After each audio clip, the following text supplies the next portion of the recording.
are, the better we're going to be. So I'm excited. This is a great team, and I absolutely have nothing but love and respect for Pete and Kenmon and Izzy down there, Pops. It's a great team. Kenmon has a great group of people around him on a day-to-day basis. Hey, and Kenmon, for you, I mean, you hear Christy and Pete talk about this. I mean, when you fell in love, can you go back to the moment that you fell in love with boxing and when you really thought to yourself, this is what I want to do, this is a passion of mine that I want to make a reality of? Can you bring us back to that moment? To be honest, it wasn't a love and joy. It was basically like I just fell in love with it because of my dad. Like I always tell everybody, boxing was a mistake. It was just another way out, and for me to change my life. If it wasn't for my dad keeping me on pace and everything, I don't think boxing would have been too. I don't think boxing would have been like where I'm at right now. And I have owe it to my dad, them, by them all keeping me in line and being there for me when I was going through my whole up and down. And I was keeping me in line and being there. Yes. I didn't fall in love with boxing. I fell in love with it because of my dad. I'm just starting. I wouldn't say just started. I'm just like 2-3 years ago. I'm just starting to like fall in love of the action of the sport. So, like you said, you give it to your dad for helping that be something for you. What do you want to say to your father? I just want to let them know. I tell them both every day. I'm grateful for both of them being in my life. They was the only father figure in my life for the past 17 years, or going on 17 years. And if it wasn't for them, I don't know where I'd be. Like my whole career was down and out. Like I didn't think I would be here. But I knew once everything got over and once I got over the bumps, I knew I would get somewhere. And I just, they know I'm grateful for them and they know I love them to death. I do anything for them. I don't never question them. Even when I do question, we sit down or we talk about it. And like Christy said, I have a great team, and it's just not a team. It's basically a family.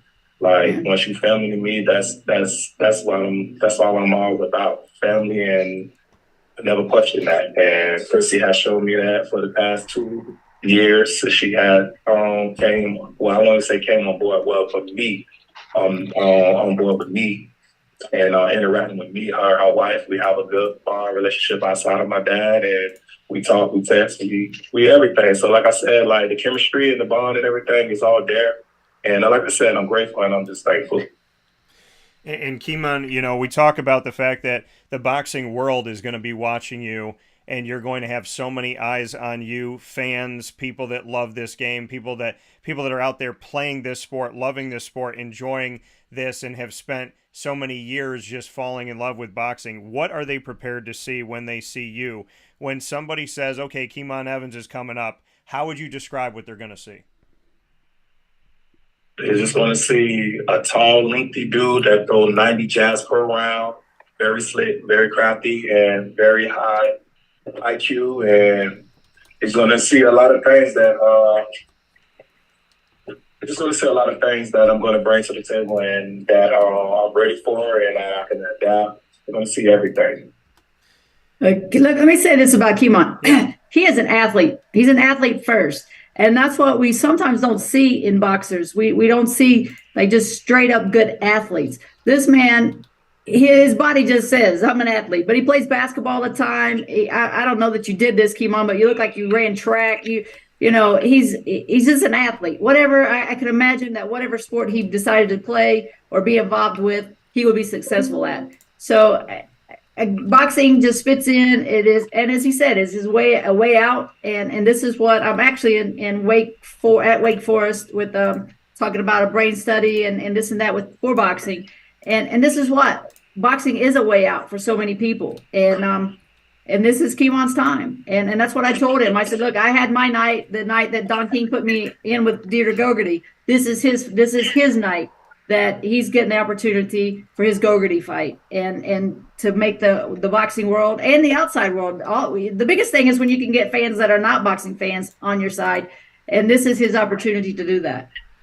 And Pete, we talked about, some preparation and whatnot, but what can you say about, Kenmon as a fighter, Kenmon as a human being, as he gets ready for this? Like you just heard Christy say, this is his moment. Don King gave her a moment. This is a moment for Kenmon to really put himself out there with that spotlight on him. What can you say about him as a human being and as a boxer, and what it is about him that's special as we get ready to watch him fight? When he's referring to you prior to this about how his dad and all that stuff, Kenmon's been with me since he was a little kid. I mean, that's like unheard of. There's the loyalty in boxing is just not there. And he's been with me since I think it's 15, 16 years, somewhere around there. So me and our other gentleman will be coming up with me, Elmo Sutherland. That's like my pop, and that's his pop. That's what he's referring to as his dad, because we've been there for him just as much as he's been there for us. So that loyalty and dedication from his second amateur fight all the way up until now, everything that we've all been through and stuff together and apart, that stuff kind of bonds together. So I see things before he sees them. I tell him things. I'll be talking to him while he's in the ring sparring. I'll be like, hey, hurry up so we can go get a cheeseburger or something. You know what I mean? Stuff like that. We just on that level, So this kid's overcome more than most people would even dream of in life, in the ring, outside the ring, with family, with everything. And so his nerves are there's like no nerves. He doesn't get nervous before fights. He's the calm before the storm. He walks in there and he's just ready. This is where he belongs. Yeah, and I've had plenty of fighters in my time, man, but he just makes it effortless. And Pete, when we're hearing, like you said, Kenmon describe his father, and he's talking about you, what is that? He's my son. What does that mean to you? Because you're a coach, right? And he's a boxer, and there's bonds that are formed. And I know all about not being biological or blood relatives, but this is my brother, this is my sister, this is my, my other dad, my family. I have that in my life. When you hear Kenmon say, my dad, not my boxing coach, not Pete, my father, just what that means to you. It's in reality, he went to school with my actual children. They kind of all came up together in high school and stuff together, but Kenmon's just been with me for so long. I mean, he is my son. There's just no other way to describe it. He is my son, and we'll ride or die right to the end. That's just the way it goes. Christy, final notes here before we let Pete and Kenmon go and continue to prepare for the fight coming up. Any final things you would like to speak with Kenmon or Pete about? I'm going to just say, Lisa told me to say to Kenmon, she's not going to be there until late Thursday night, but she said, keep your hands up, chin down, and keep punching. That's what she says. No, I'm going to say from me, I'm about to release my junkyard dog on the world. We're going to make a statement, and I'm excited. I can't wait, and I'm proud that we were able to give him this opportunity, and he was ready for it. So I can't wait. And anybody out there that you can't be on the scene, be on the screen watching on Showtime. And Pat, any note here for Pete or Kenmon before we let them go? Kenmon, this is an opportunity that you're going to cherish the rest of your life. Not many people get to fight on the Boxing Hall of Fame card, and afterwards, I'm hoping that this is like the best day of your life, Friday night. Yeah, and I would say to Pete, thank you for what you're doing. I look forward to meeting you in person, but thank you for what you've done to give, not just a coach to Kenmon, but a family member and a father figure. And Kenmon, for you, I can feel some of that energy through the phone. So I'm excited to see that energy out there for real. And hey, the moment is not bigger than you. You're bigger than the moment. So remember that, do what you need to do, focus up. And I can't wait to see you get out there and make some memories and make some history. So I thank you, Pete, and I thank you, Kenmon, and I know you guys will be ready, and I'm excited for this. And Kenmon, thank you for helping us to have an opportunity to tell your story. Thank you, man. I appreciate it. See you guys tomorrow night. Guys. All right, take care. Bye-bye. All right, I love you all. Take care. Take care. So Love you, that coming coming from Pete White here, a boxing coach and father figure to Kenmon Evans, and Kenmon Evans here with us as well, the boxer that you're going to see coming up here very, very soon. So a lot of great stuff and a lot of great opportunity here on Wake Up Call with Dan Tortora inside of Christy's Corner to be able to speak with you on youtube.com and facebook.com/wakeupcalldt, where you can see us and hear us, and on wakeupcalldt.podbean.com, our live internet streaming radio. So with that being said, we have Pat continuing on the line here and Christy as well. That was fun. I mean, and listen, we've had a lot of guests on here, thanks to, Christy and her awesome networking and the people that she's built relationships with over time.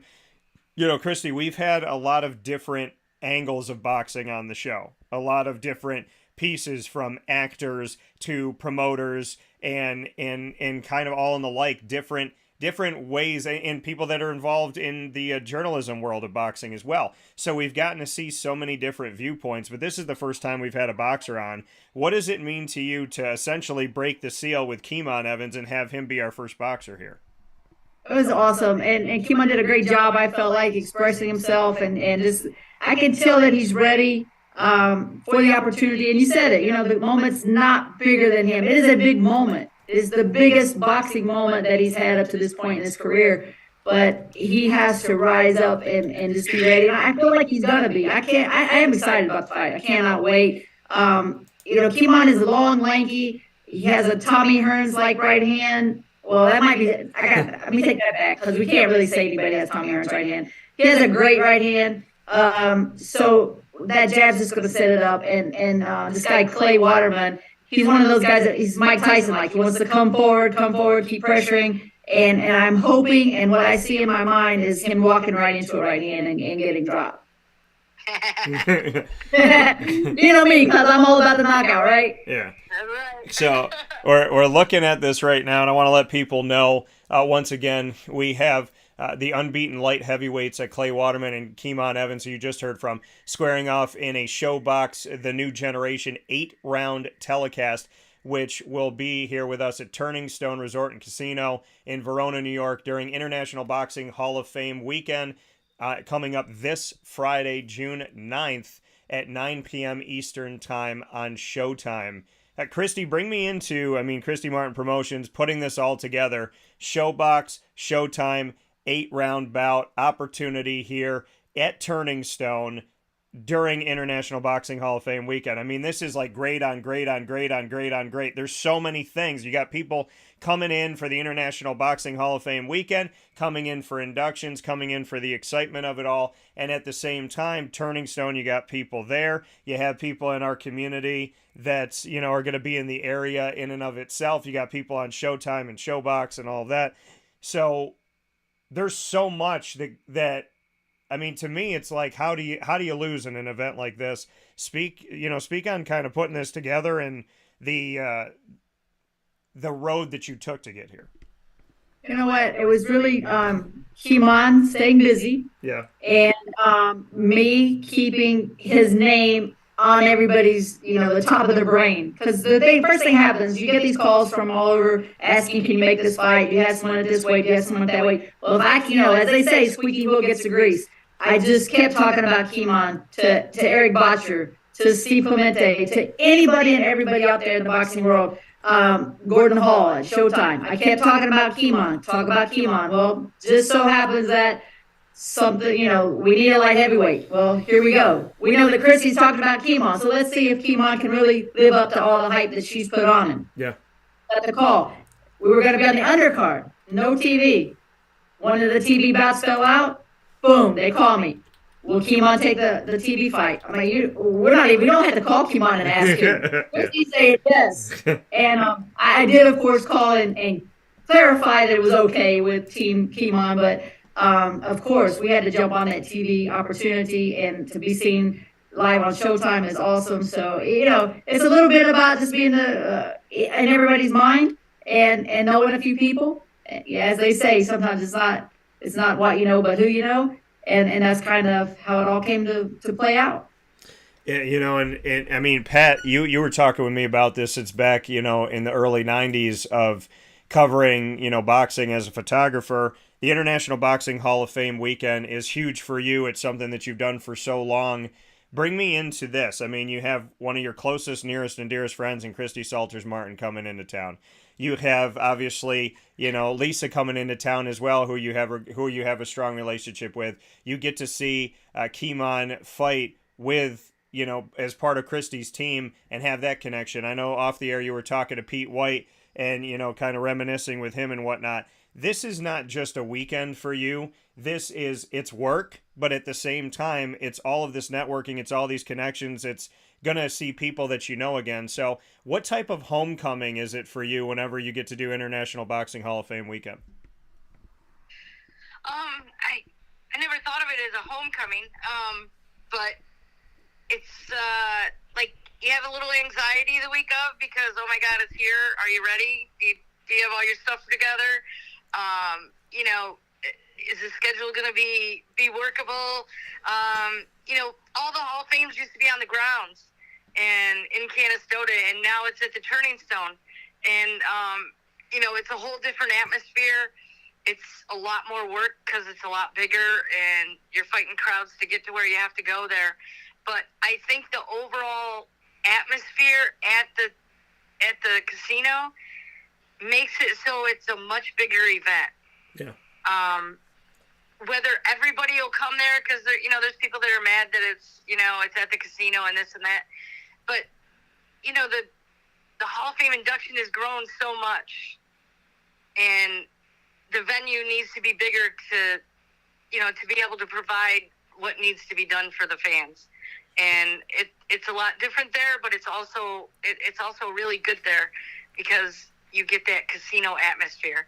And there's nothing better than going to Vegas for a fight, big fight, and you're in the big casinos and the place is packed, and there's celebrities and former boxers all over the place. I think that the Turning Stone is going to help the Boxing Hall of Fame get to that point, as long as people accept it. They got to accept change. You can't get big unless you change.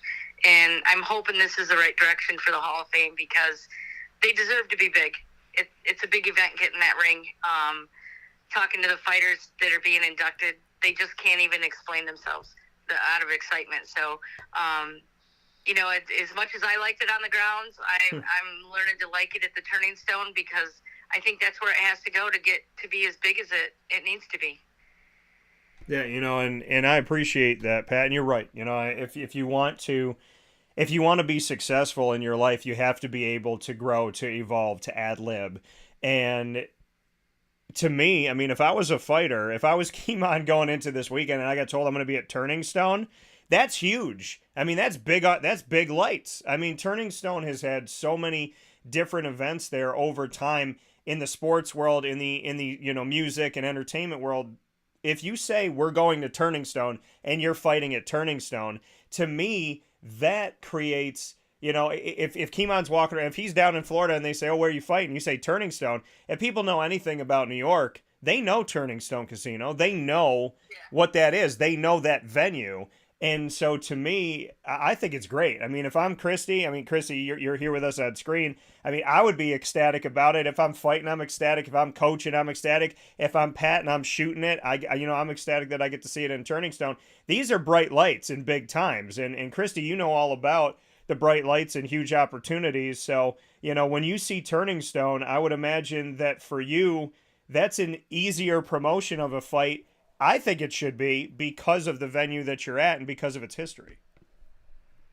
Absolutely. I mean, it's a great opportunity to fight any casino, but especially this weekend. This is a special event at the Turning Stone this time. So I'm excited. I'm a little bit. I'm just old school, and what the Hall of Fame event. I mean, absolutely, you guys are right. You have to evolve, and for the Hall of Fame to grow, it's got to come to the Turning Stone. But it was so much fun just being small and being at Graziano's every night and sitting in the back room listening to fighters like Carmen Basilio and Gene Fulmer and Hagler and Hearns and all those guys telling fight stories, Aaron Pryor, that's gone a little bit.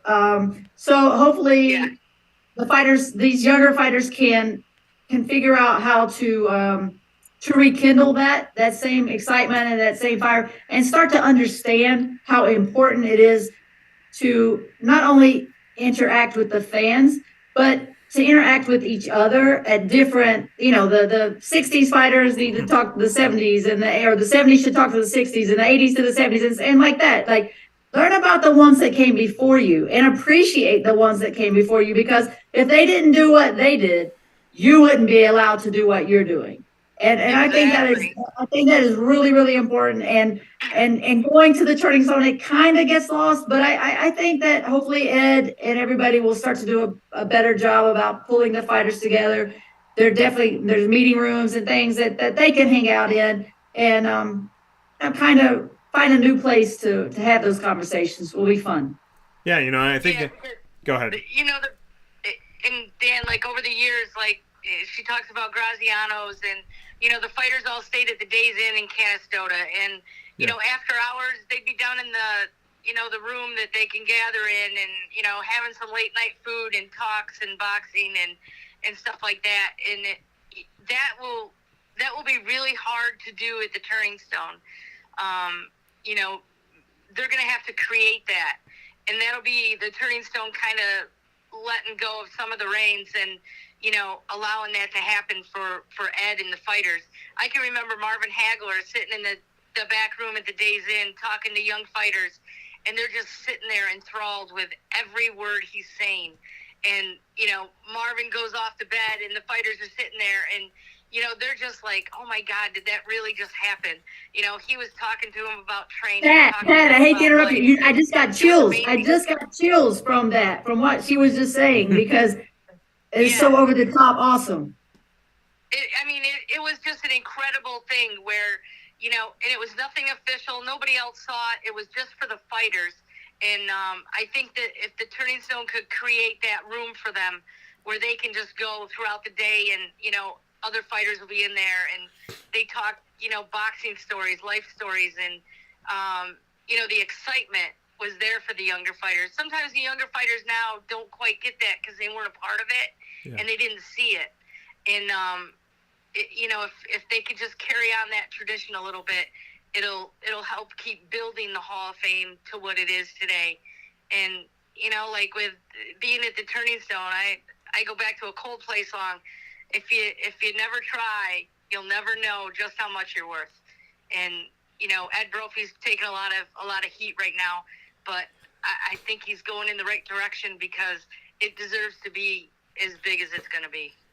Yeah, and I've been up to the Boxing Hall of Fame, more than one occasion.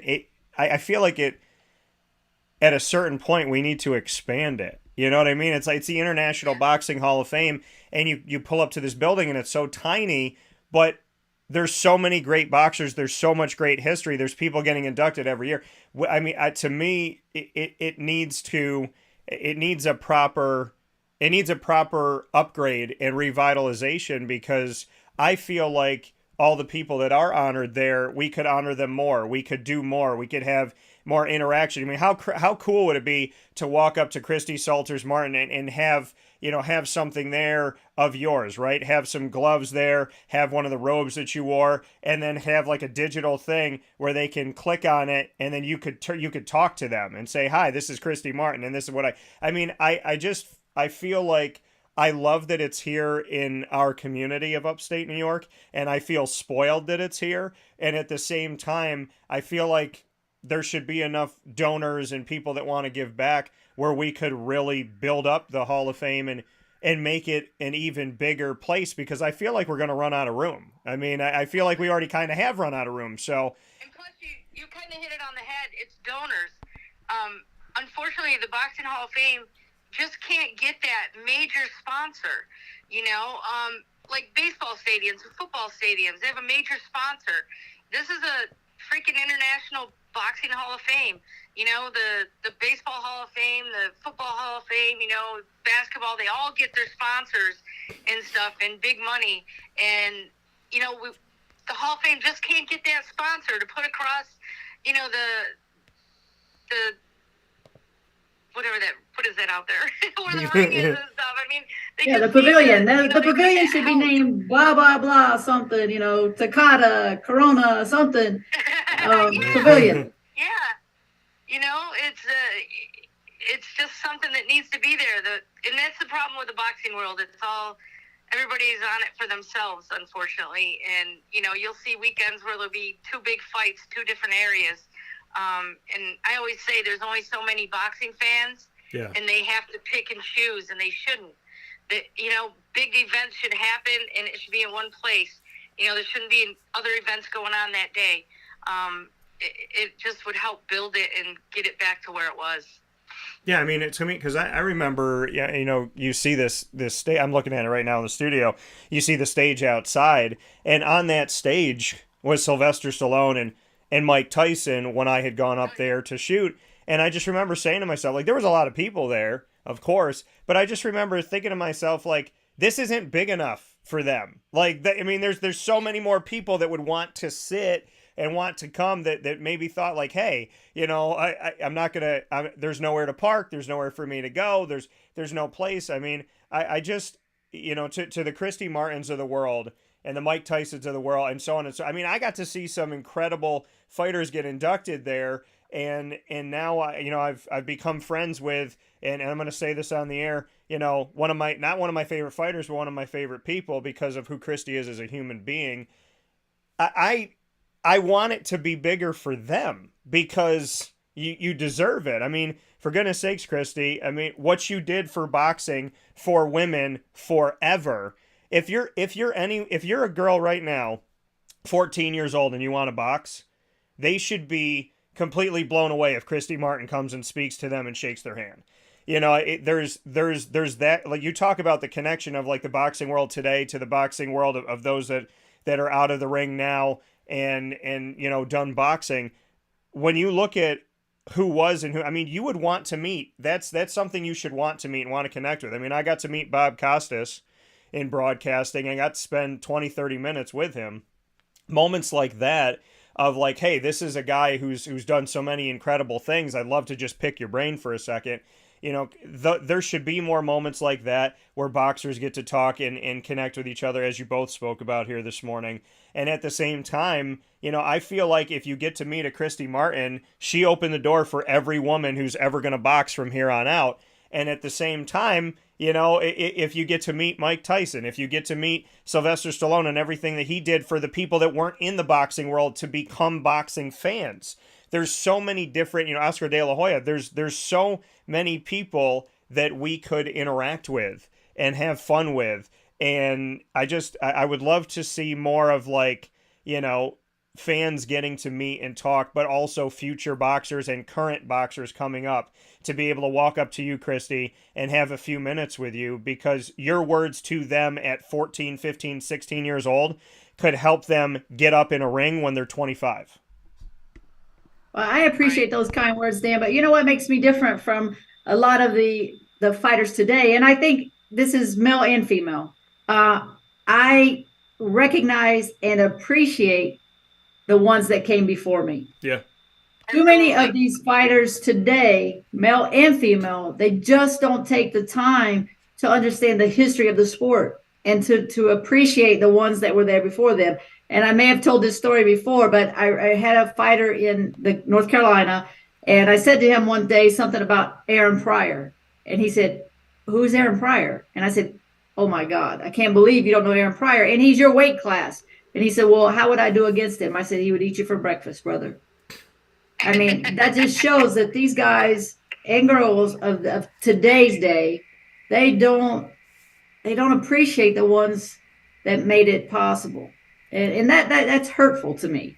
Like, yeah, they don't watch old fights that would show them. Just watching a Willie Pep fight or a Carmen Basilio fight or Archie Moore, it's a different era, but it's still boxing and it's incredible. And they don't even know who those people are, Pat. I mean, it's one thing to say, to take the time to watch the fight, but they don't even know who they are, so they can't even have like a peripheral kind of conversation with you about these legendary fighters, right? Because they have no clue who they are. They don't know the wars that they were in. They don't know that Archie Moore fought basically every week during his career. They just they don't know. Well, and that's, I mean, I had that kind of like, strange moment in sports in general when I was sitting with a high school team and we were just discussing stuff. We were doing rapid fire, which we're going to do in a minute here on Christy's Corner. And I was asked the question, like, who's the greatest, basketball player of all time? And I said Michael Jordan. And the kids looked at me, and I never thought that I would grow up in a world where this was possible.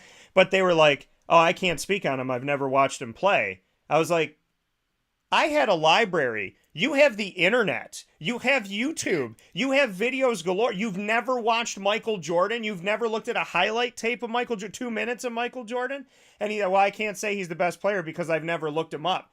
So look him up. I mean, how do I know Babe Ruth? I wasn't here around Babe Ruth time and Hank Aaron's time and this and that. But when you learn about a sport, you're supposed to learn about its history. You're supposed to learn about what started it, where it came from. And Christy, like we said, you're credited with being a pioneer of women's boxing, but you said, I remember the people that came before me. I remember the people that helped me to get to where I got to, that opened a door that maybe they didn't know that they opened. I've dealt with it too. I mean, I created a show at Marywood University. Somebody else took credit for it. And then all these years go by and people are, oh, I didn't know that you made the show. And it's like, yeah. And then I find out that there's a long list of people that said that they made the show. If you don't know your history, you're doomed to repeat negative things, right? And you're not going to look smart in it if you don't know where you came from, because you should know the timeline. And the International Boxing Hall of Fame weekend gives us an excuse for 4 days to get to know the history, to know who was and who is, to get to know where they are now and who's coming up. It gives us an opportunity to know past, present, and future all at the same time, all in a 4-day period, if you do it right. Yeah, and maybe You know what? Let me say this. I would almost bet. And Dr. J. That would have really blown him up. What'd you say, Pat? You should have asked him if they knew who Dr. J was. Yeah. Oh no, they would think that he's a doctor in Syracuse at like Krause. Right. What was that? Dan, I think this weekend you should ask Kenmon and all the fighters that are on the Showbox card, the televised part, because they're all light heavyweights. Yeah. You should ask, and let's take a poll to see how many of them know who Bob Foster is, Murky Sosa, Matty Sa Muhammad, Matty Franklin. I mean, let's go. You can go down the list of legendary light heavyweights that I'm going to bet they won't know. And that's a shame. Yes, I mean, it's crazy. And Pat, what you said to me when you said, I bet they wouldn't know Dr. J, I said they would probably tell me that he's a doctor in Syracuse that works at Krause. Yeah, right. He's a brain surgeon. Yeah. But they wouldn't know that he was the one that did that flying from the foul line dunk into the, I mean, they just don't know that. They missed it. Yeah. They missed the evolution of basketball. Right, and the thing is, there is so much history, and it's so exciting. And like I said, I got to know Christy before I watched the Netflix special Deal with the Devil. So I got to know you, Christy, before I saw it. Then I'm sitting there and I'm watching it, and I'm learning things that I didn't know. But I told Pat, I said it's so different to what. I mean, it was great to watch like your fights in old film, but it's different to watch it after I know you, because then watching it, I got so much more emotional because I'm watching my friend talk about things, because I'm watching my friend go through pain, and because I'm seeing Jim Martin in jail still think, hey, I didn't do anything wrong. I made her a champion. So, I will say this, after watching that show, I'm happy Jim's in jail so that I can't go find him. And, and the second part of that is, no, I mean, but it's when you watch it, there's a different emotion. There's a different feel for it. Like when I was in the same room as Michael Jordan a couple times down in Orlando, it was different because I watched him play. So when I was in the room with him, I was like, oh my God. When I was shoulder to shoulder with Larry Bird, all I kept thinking about was like, my grandfather would love to be here right now. This is his guy. This is his team. He loved all the Celtics. And, so, I mean, and now that Damon Stoudemire is coaching Georgia Tech's men's basketball team, I've been a Damon Stoudemire fan since I was 9 years old, and now I get to interview him all these years later because of my hard work and because God is great. He could have coached at any school. He ends up at Georgia Tech. I've been covering Georgia Tech for 10 years. What are the odds that I wrote him a letter when I was a little kid, and now almost 30 years later, I'm going to get to sit down and talk with him and shake his hand. Like that to me is insane, but you have to know that history for it to mean something 30 years later. And, you know, I think it's a beautiful thing. And Christy, I do want to make a note since I mentioned the Netflix special. You did a great job. And I can honestly tell you that, I mean, I think they did a good job with all of it. But I could feel the pain, and I can't imagine what the heck you felt when you go back and you watch that. But, you know, I tell you this all the time. Nobody can take credit for what's inside of a person, and you're the champion. And that's why it says champ on your thing here this morning. Thank you, Dan. Yeah, Thank absolutely. You. God bless me over and over. So let's play rapid fire. Let's do it. Christy's Corner. Here with Christy Salters Martin, Pat Orr. We had Kenmon Evans, a boxer that you're going to see this weekend at the International Boxing Hall of Fame weekend, and you're going to see him on Showtime as well. Pete White, his father figure, as well as his coach, who was on the show here this morning, and Pat Orr, boxing photographer and the owner of our exclusive partner for Christy's Corner, PB&J's Lunchbox on 663 Old Liverpool Road in Liverpool, New York, with fantastic food, and it is Taco freaking Tuesday. So we're going to have to talk about what, before we get into rapid fire, Pat, what is today? Because I was thinking about coming over and seeing you. So number one, are you going to be there? And number two, what's on the menu? I'll be there a little bit after lunch, but today is beef taco salad. Okay. So it's just all the original beef taco stuff in a taco salad. I love taco salad. So excited for that. I think that means I have to come over for lunch. So that is something that I'll see you for in just a little while here when I get out of the studio here on Wake Up Call with Dan Tortora. Because in my head, I woke up this morning and I'm like, I'm really hungry. I'm going to save it for PB&J's, but I got to make sure that I know what's on the menu, and I got to make sure that I know Pat's going to be there, because I know that she likes to sit with me and stare at me and ask me if I like it. So I'm excited for it. There better be some. Is there some shrimp in the building? Can I put some shrimp on there? Is there any shrimp in the building? Maybe. I don't know.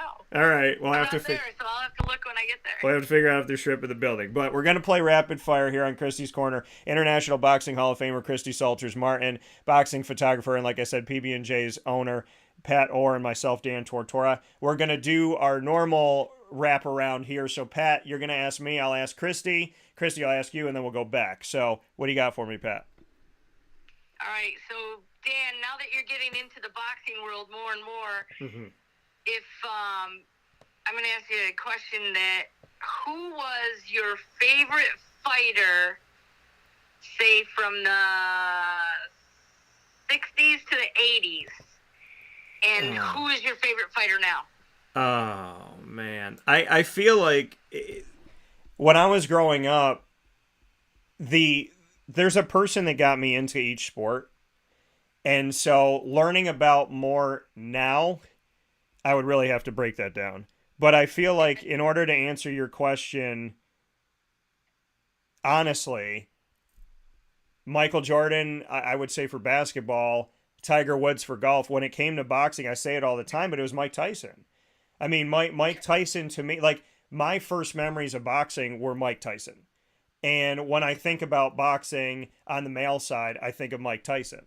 Now, Muhammad Ali, I mean, obviously he would go into my world as well, because, and I know that these are like the big names, but when I got into it, it was Mike. And it's kind of always been Mike Tyson to me. And if you ask me what male fighter I would want to see in the ring right now, again, it would be Mike Tyson. So, I mean, that's a fight that I would always want to go to. It's kind of like, who did I not see in concert that I would have loved to see? Michael Jackson, Prince.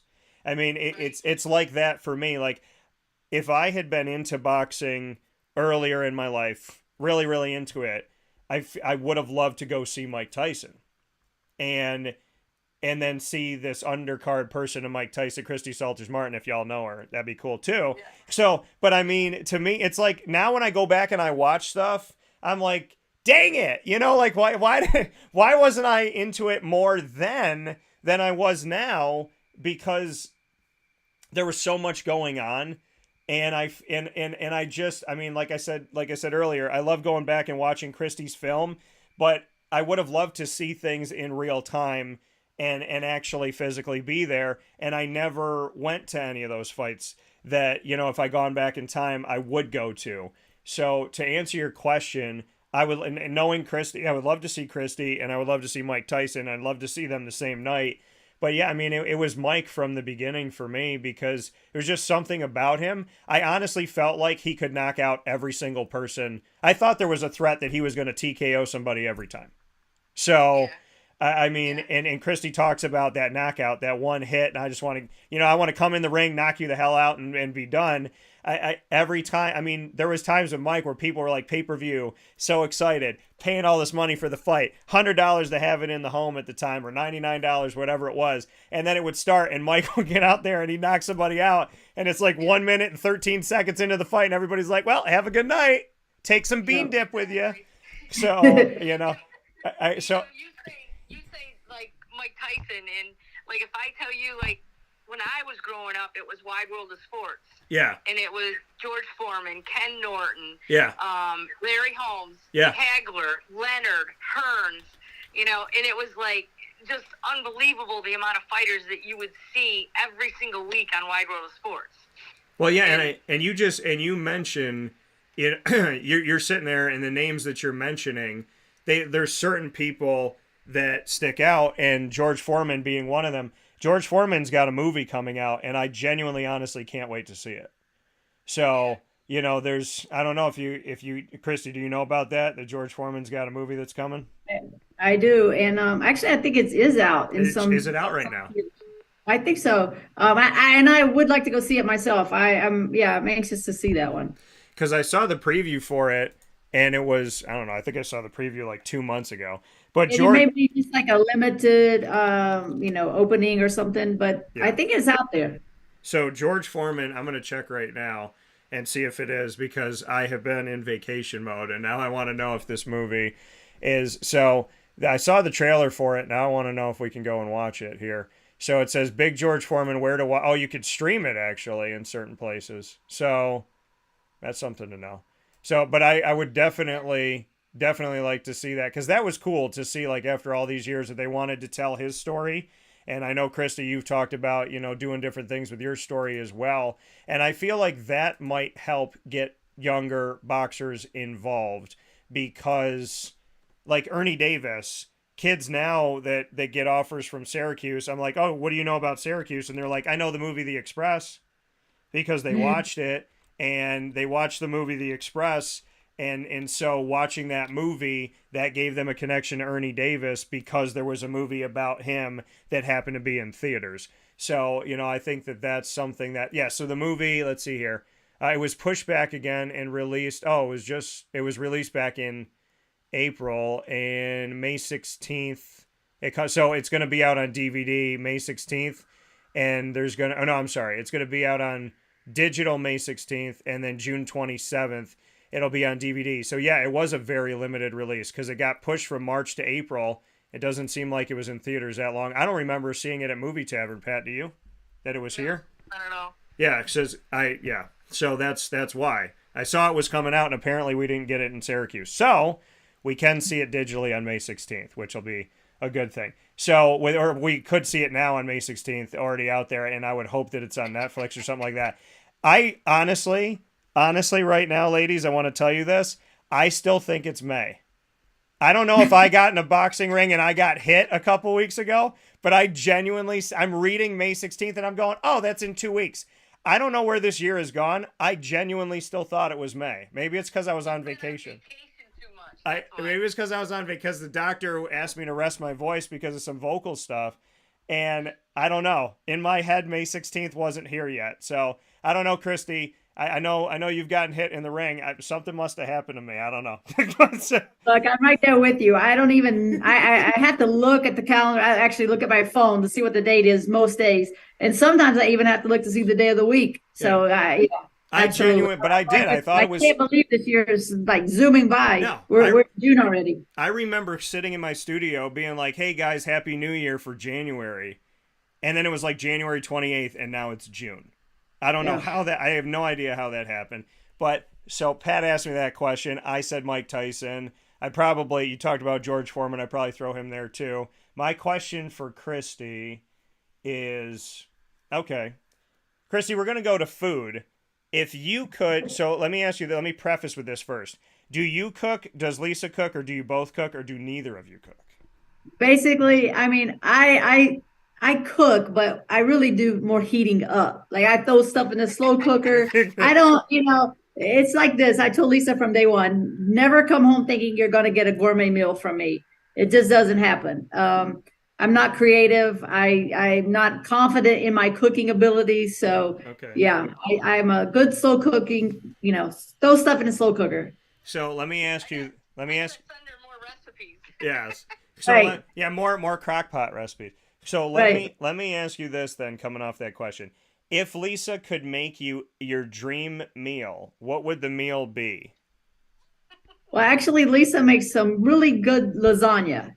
So I would probably say if she could make her lasagna and then I make the coleslaw to go with it. But that's a favorite from way back. My mother makes killer lasagna, and Lisa does as well. So it would be lasagna and coleslaw. All right, I like it. It's pretty simple, right? I mean, I'm pretty simple. Yeah, you listen, nothing extravagant. I like it. All right, Christy, what's your question for Pat? All right, Pat. Back in the day, we used to we always had like the wives of the fighters at the Hall of Fame had a day. Yep. And many times I would go and do wife days with them. Tell us a good Josie Basilio story. And Josie was Carmen's wife and a firecracker, to say the least. Oh, yeah. She's a firecracker. Do you have a story? So let's see. Josie, we had a lot of stories with Josie. I think the funniest one was when we went to the Buffalo Hall of Fame, and we didn't have any seats, but we took Mercedes seats at Josie's table. Oh yeah. And it was kind of funny because Josie goes, well, hey, if she's not coming, you can be there by yourself with me, And we got to sit with Josie Basilio there.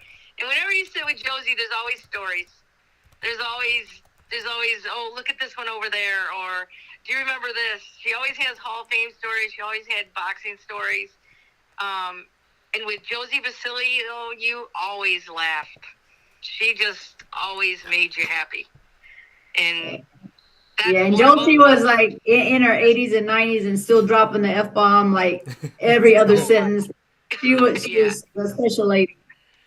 I like it. I could appreciate that. My grandma had a friend up in heaven now, Viola, where my grandmother wouldn't swear, and Viola would, like, we'd be at Wegmans and on Pond Street, and Viola would be in the back, my grandma would be in the front, and I'm driving. We're parked there because they're doing their scratch offs, and Viola out of nowhere would grab the back of my grandma's seat, and she'd say, Marie, say the F word. Say it. Just say it once. It'll make you feel better. Just say it. Say it. Say it with me. We could say it together. And I just, she always wanted her to say it. My grandma wouldn't say it. But my grandmother would flip people off from time to time, though. She did do that. So, so Pat, back to you for Christy. What do you have? Who's harder to travel with, Champ or Lisa? Oh, Lisa. Champ is on time always, and he doesn't even ask for anything. Yeah, Champ. I knew what she was gonna say. I didn't mean to set you up on that, but I kind of did. Yeah, she did. You did. I think Lisa will get a laugh out of it too. We love you, Lisa. We love you very much. So. Yes.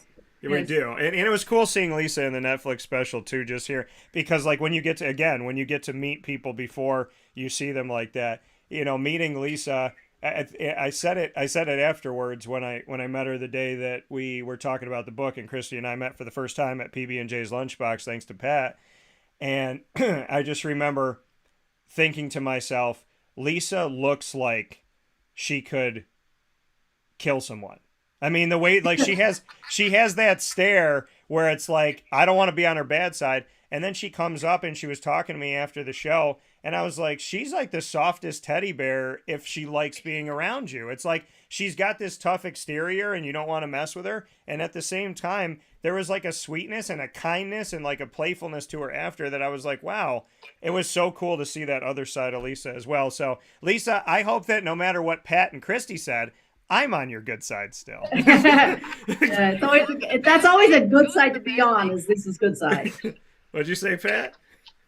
I said it wasn't a bad thing. Traveling's hard to do, you know? So No, it's like, listen. I know how tough it is with all the traveling they do. And sometimes you think, oh my God, you got to add a dog to that. That's going to be crazy. Oh, yeah. But, you know, champ's a champ for a reason. Yeah. I've traveled with a lot of different women that I've dated, and I can say I enjoy traveling by myself. So definitely by myself, probably more. So Christy, what's your question for me? So my question for you is, Dan, you know, they're doing all these celebrity boxing matches. Mm-hmm. If you were going to do a celebrity boxing match against a DJ out there, who would you pick to be your opponent? It can't be anybody in Syracuse because I knock them all out. So there you go. Definitely can't be them. So I want Pat to hear this because we lost her for a second. So Pat, the question was if I could go up against a celebrity like another broadcaster and box against them, who would it be? And I just told Christy it wouldn't be anybody in Syracuse because I'd knock them all out.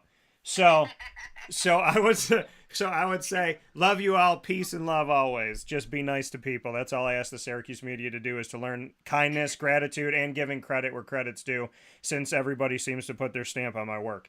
So I would say so if that was a boxing match, Christy, if you're asking me that because you're getting me a little hyped this morning, get a little warm in the studio, if you got me going up against people that have stole my work, it's TKO. You could put them in a line. You could just have them stand in a line in the ring. Right. But if I'm going up against a celebrity, who would I have in the boxing or in the DJ radio world that I would box against? You know what? Doug Gottlieb. Because he disrespects Syracuse something awful. So if I had the chance to knock out Doug Gottlieb, I think my hometown would go nuts. I think we should have International Boxing Hall of Fame weekend, Dan Tortora versus Doug Gottlieb. And I don't even need the money. It's just to do it. So we'll have to work on that, Pat, for next year. Yeah, I guess so. Give me Gottlieb. Give it to me. All right, Pat, my question for you. Oh, God, my hands are warm in the studio now. We hit the button that time. You got me. So I just want people to be nice and like I said, give credit where credit's due. The disrespect of people in the media is something fierce. And it is true. If you're looking for friends in the media, you might find 3 and 3 million. So I would say to you, Pat, if you had to buy a birthday gift for Christy and a birthday gift for me, what would you buy Christy and what would you buy me to show us both that you listen and you know the things that we like? Oh, boy. My God, Dan. Yes. What's that about? Jesus. Yes. But it's easy for Dan. You know exactly what Dan wants. Shrimp tacos. What do you think he wants? Shrimp tacos. Shrimp tacos. Go to your stomach, true. Yeah. I mean, we could go buffalo chicken wing dip grilled cheese for Christy and tacos for you. We could. But you know, as far as the birthday gifts would be, yeah, I would have to say it would be a long weekend at Key West, relaxing and enjoying. Long weekend at Key West. The 3 of us, yep. All right. I've been to most parts of Florida, from the Panhandle, all from Tallahassee, Jacksonville, all the way down to Miami. But I have never been to Key West, so I'm game. I never have either. I know it would be the ultimate relaxation for me. Oh yeah. To be able to go see the furthest point, take pictures of the sunset, eat some good food, drink some cocktails, and talk about the future of Christy's Corner. Yeah, I think we need to get that. I think we need to get that done, Christy. You need to find some dates in your schedule. Let's do it. All about it. We can do Christy's Corner from what is that? Mile marker number 1. Yeah. Christy, Exactly. Christy's corner drinking a pina colada out of a coconut. That's what I want. Yeah, so Amen. Let's unfortunately, do I wouldn't it. give you guys presents, but I would just do that. That's a present. That's to me. That's the present. You know what? What do they say, Pat? The best. Right. The best. I'm not a monetary person, so. The best presents are memories. Isn't that what they say? Yeah. And so, another Josie Basilio story. I used to go out and have lunch with Josie and Carmen in Rochester. And Carmen would do autograph signings with collectors. And so sometimes I would take them out and, they would do the signings with them. Well, Josie would cook us lunch. And it was always pasta with meatballs and sausage. And I always told her, you cook the sausage the best I've ever had. Even my mother, my aunts, everybody Italian. And so she taught me how to cook Basilio sausage so that it was cooked right and delicious. So I have to give Josie props for that because she taught me how to cook the right way. I'm gonna clap it up for Josie because Josie, whatever you taught Pat, she hasn't missed yet at PB&J's. There's nothing because I love when someone goes for the first time and they go, "What's good on the menu?" And I'm like, "Everything I've eaten." They're like, "Well, do you like the burger, or do you like the chicken, or do you like the quesadilla, or do you like the tuna, or do you like the breakfast?" I'm like, "I like it all. Just pick something," and literally you could throw a dart at the wall, and whatever it lands on, that's what you're eating. So that to me is what's good. I know that Pat and I have a good relationship. I will know that I'm in one of Pat's top 5 people in the world when there's always shrimp tacos for me when they're not on the menu. That's how I know I made it in Pat's world, is when she's like, if somebody comes in and they go, "Oh, it's Tuesday. Do you have shrimp tacos?" And Pat goes, "I'm sorry, maybe next week." And then I walk in and she goes to the kitchen and she has like a styrofoam thing and she goes, "Here you go, Dan. Have a great day." That's what I want. When you get it like that. So with that being said, for Christy Salters-Martin, for Pat Orr, for Kenmon Evans, as well as Pete White, I want to welcome everybody and please implore you to be a part of International Boxing Hall of Fame weekend. It starts on Thursday. It goes through Sunday. Thursday, June 8th, all the way through Sunday, June 11th. The fight that we were talking about happening on June 9th at 9 p.m. Eastern Time. If you can't be here at the Turning Stone, then watch it on Showtime. And I can't wait. So I'm very excited for this. I hope you all will come out, especially those of you in Central and Upstate New York. Pat will be there. Christy will be there. And now that I am home, I have every intent to be there as well. So just got home a couple days ago. So hope to see you all soon. Have a safe flight to you, Christy, to Lisa, and to Champ. And Pat, I will see you in just a couple hours for my shrimp tacos. So I might be there by then. Sounds good. That sounds good. And I look forward to seeing you guys. all right, take care, Christy. All Thank right. you. Take care. All right, see you, Pat. Bye, guys. Take care. That being Christy's Corner once again here on Wake Up Call with Dan Tortora. I'm with Christy Salters-Martin, International Boxing Hall of Famer, boxing photographer Pat Orr, who's the owner of PB&J's Lunchbox, who is our proud partner with this segment, Christy's Corner. And you can go to PB&J's on 663 Old Liverpool Road in Liverpool, New York, all throughout the week. And of course, you can go to see PB&J's food truck all throughout the community. And Pat does a great job at sharing where they're going to be each week. I shared where they are this week on our Facebook at Wake Up Call DT, so make sure you check that out. And we'll take a step aside for a fast break. When we come back, Dave Pasiak and I are talking about the NBA Finals right after this.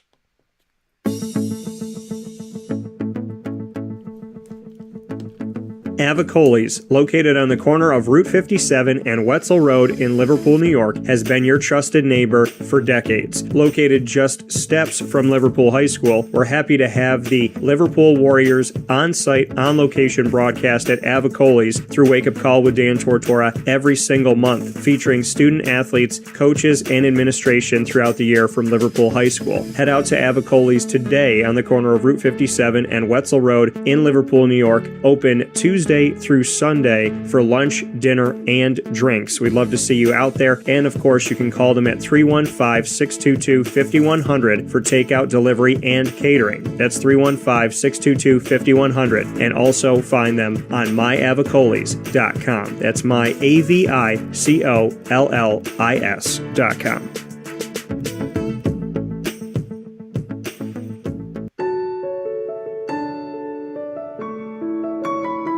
Having peace of mind when you're out of town that your furry-loving friend is safe and sound means taking them to Canine Campground, because we all know that when it comes to the love of our pets, it goes well beyond the call of duty to make sure they're safe and sound. Right, Lily? So take a ride to 242 Johnson Street in East Syracuse, New York, and see Canine Campground and where your dog will be staying, in the classic cabin, the executive cabin, the grand cabin, or of course the luxury cabin, because if you know Lily, you know she loves luxury. Now you don't have to wait to the last minute to find a family member or a friend that'll take your dog for a few days. Call Canine Campground at 315-299-4013. That's 315-299-4013. Their drop-off and pickup times are Monday through Sunday. Check K9campground.com for more information. That's the letter K, the number 9, and campground spelled with a K.com. K9campground.com. When you're going out of town, bring your dog to Canine Campground.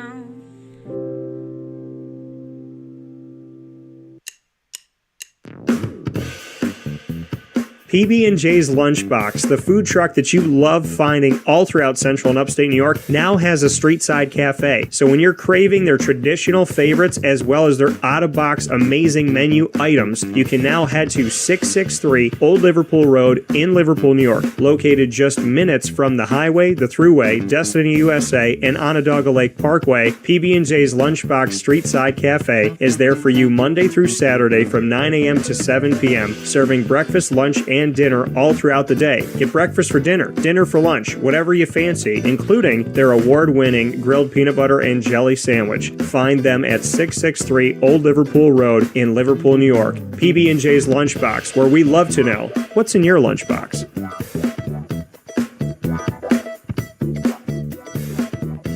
This is a special message from 317 at Montgomery restaurant owner Joel Carpenter. Open Tuesday through Saturday for your dining pleasure on 317 Montgomery Street in Syracuse, New York. We wanted to be a part of the resurgence of Syracuse. We saw a lot of money being put into bringing people back downtown and thought that, we'd like to be a part of that. I love putting together a good dish where people see it first, they fall in love with it, and then it tastes just as good as it looks. We want to provide the best food in Syracuse that we possibly can, and we want you to leave here talking to your family, your friends about what you had to eat first and foremost, but also our service, and to walk out feeling like you're part of our family.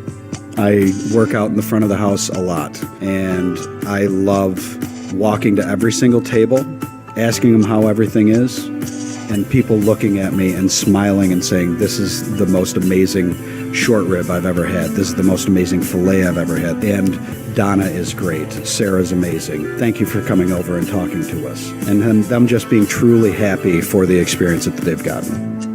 317 at Montgomery Restaurant, part of the fabric of downtown Syracuse, located on 317 Montgomery Street in Syracuse, New York. Open Tuesday through Saturday for a unique and memorable dining experience.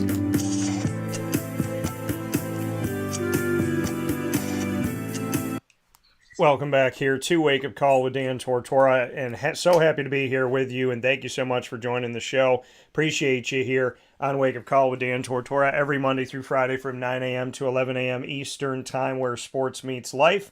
And as you know that we've done on Tuesdays here during the NBA playoffs, we've had Dave Pasiak here, a longtime basketball head coach and analyst with the NVU Linden Hornets men's basketball team, and of course has been throughout the Northeast and has been here in our community of Central and Upstate New York. And that's how we met many years ago, over a decade ago. So great basketball mind, great basketball coach, in my opinion, and somebody who has a coaching tree that's gone on to be successful and become assistant coaches and head coaches themselves. So it says a lot when a coach is individually successful.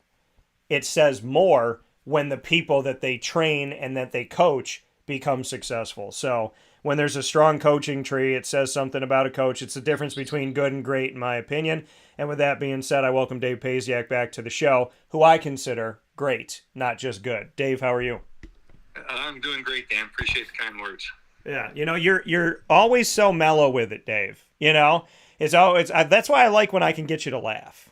That makes me happy when I can get you to laugh because you deserve the accolades, but you're very humble about it, which is probably why you're so successful because nobody wants to see somebody say, "Look at how great I am." So, but you've been a great coach, you've been a great motivator, and it says a lot when I talk with people about you that, were your former players and whatnot, or that they, were on your staff, and to hear their support and their love for the work that you've done, that just means a lot to me. And I'd love to stop there for a second before we go to the NBA, just what it means to you to see the people that you have had on your staff or that you've coached as a player, to see them go and be successful as fathers, as husbands, in basketball, in other worlds, just what it means to you to see the people that you were trying to help along the way, to see them successful today.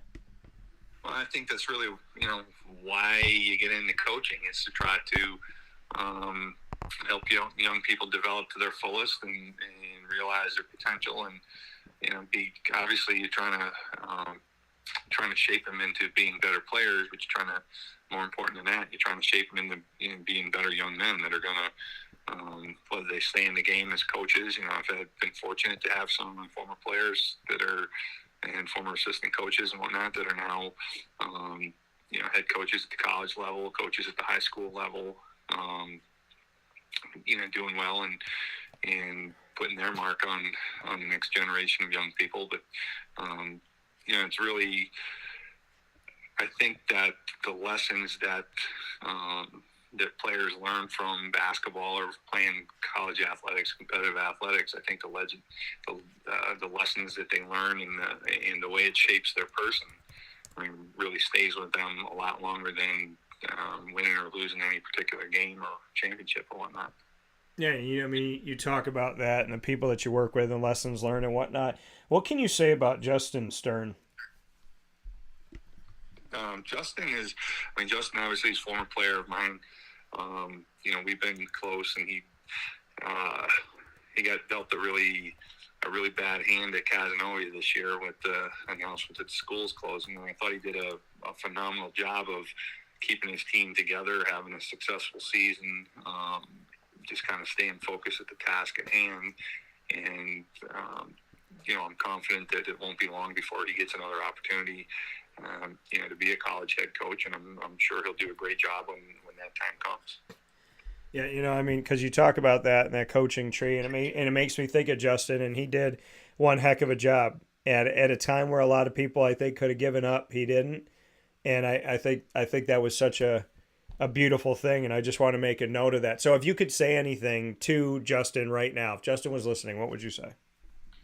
I talk to him a lot, so I tell him keep applying for jobs. Something's gonna Yeah, fair enough. I figured you guys obviously have conversed, but because there's people out there obviously chasing their dreams and they're fighting for the things that they want, and I think that it's important to have that support and that love and that positivity.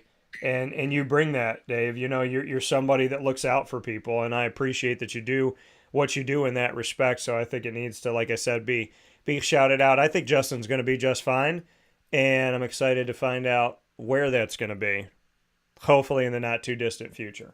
So with that being said, let's keep with coaching for a second, because Dave brought this up, because I think Dave wanted me to have a little twitch in the studio. And that was when he said to me off the air, "Hey, Dan, your Raptors still don't have a head coach." And I was like, "Thanks, Dave. Appreciate that." So, but we don't. We don't have a head coach. And when Dave Pasiak when Leo Rounds was on the show a couple weeks ago, which y'all can go back and watch it, and I suggest that you do. And you can also listen to it on all of your favorite podcasting platforms, and I'll share it again today. He told me that the team is very close to the vest, that this is how they've been. They don't talk about this stuff publicly. They don't address it a lot. And so it's very quiet, and that it wasn't something they were going to rush into doing. What are your thoughts, Dave, on the Toronto Raptors? Because we've seen this musical chairs of sorts, like I told you, where one coach gets fired, like Monty gets fired, and he ends up here, and then Doc Rivers, and and just seeing like this moving around of people, like Doc gets let go, his name comes up immediately. Monty gets let go, his name comes up, he gets a job. We see Nick Nurse with the Raptors, he gets let go, and all of a sudden now he's in Philadelphia, and Joel Embiid apparently is going to stop saying nasty stuff about Nick Nurse. We'll see if that works or not. That would be cool, because I didn't appreciate what Joel Embiid had to say about him. But here we are with the Toronto Raptors, and it's quiet.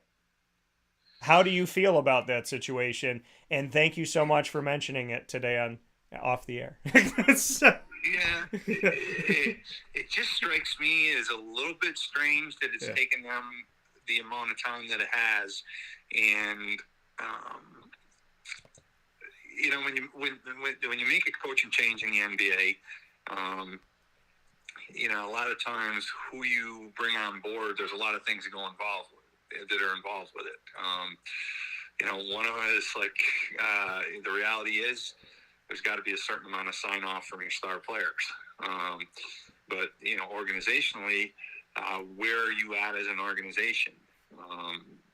If you're like the last time Toronto made a coaching change, they had been knocking at the door for quite a long time under Casey, and fired him, and Nick Nurse brought them just that different voice and different approach that was enough to get them over the top.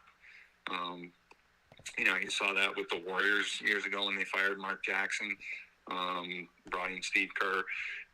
So when you have that kind of coaching change, a lot of times you're just looking for that different voice, different approach to get you over the top, versus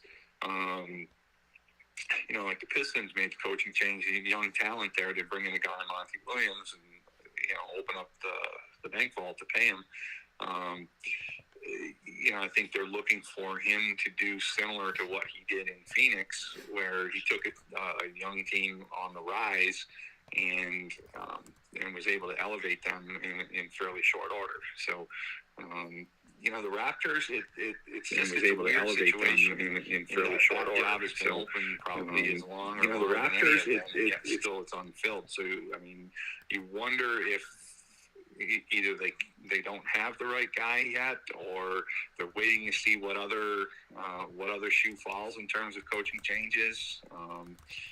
It's just to me, it's a little bit peculiar that it's taken them this long to pull the trigger on somebody.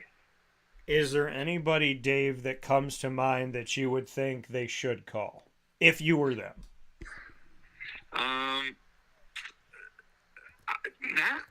Not as much an individual as I'll tell you, the one that was a little strange is that Griffin was their assistant and Milwaukee hires him as opposed to Toronto staying in-house.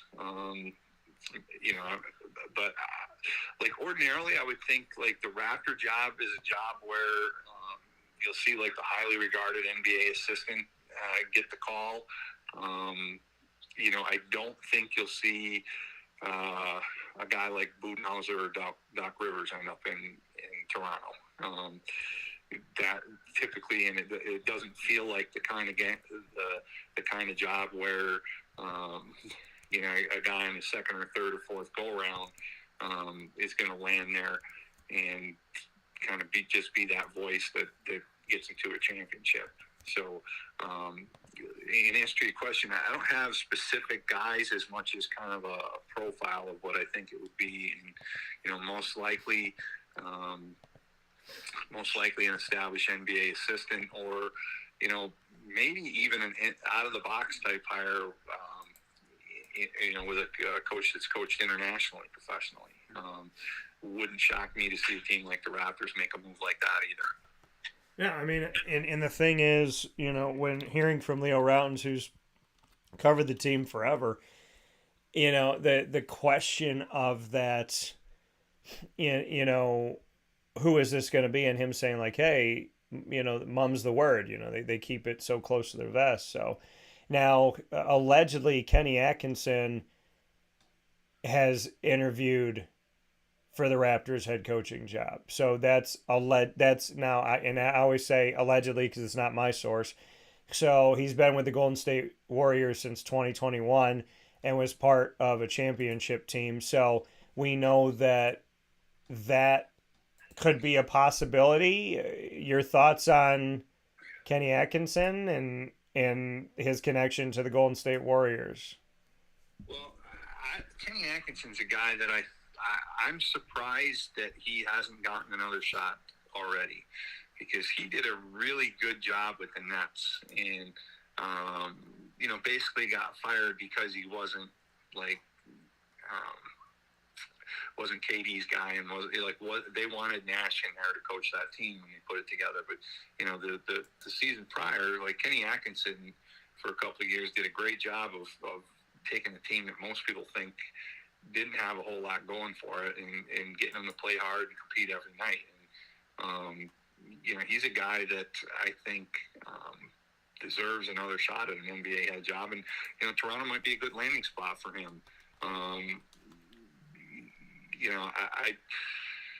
I don't know what he's looking for too.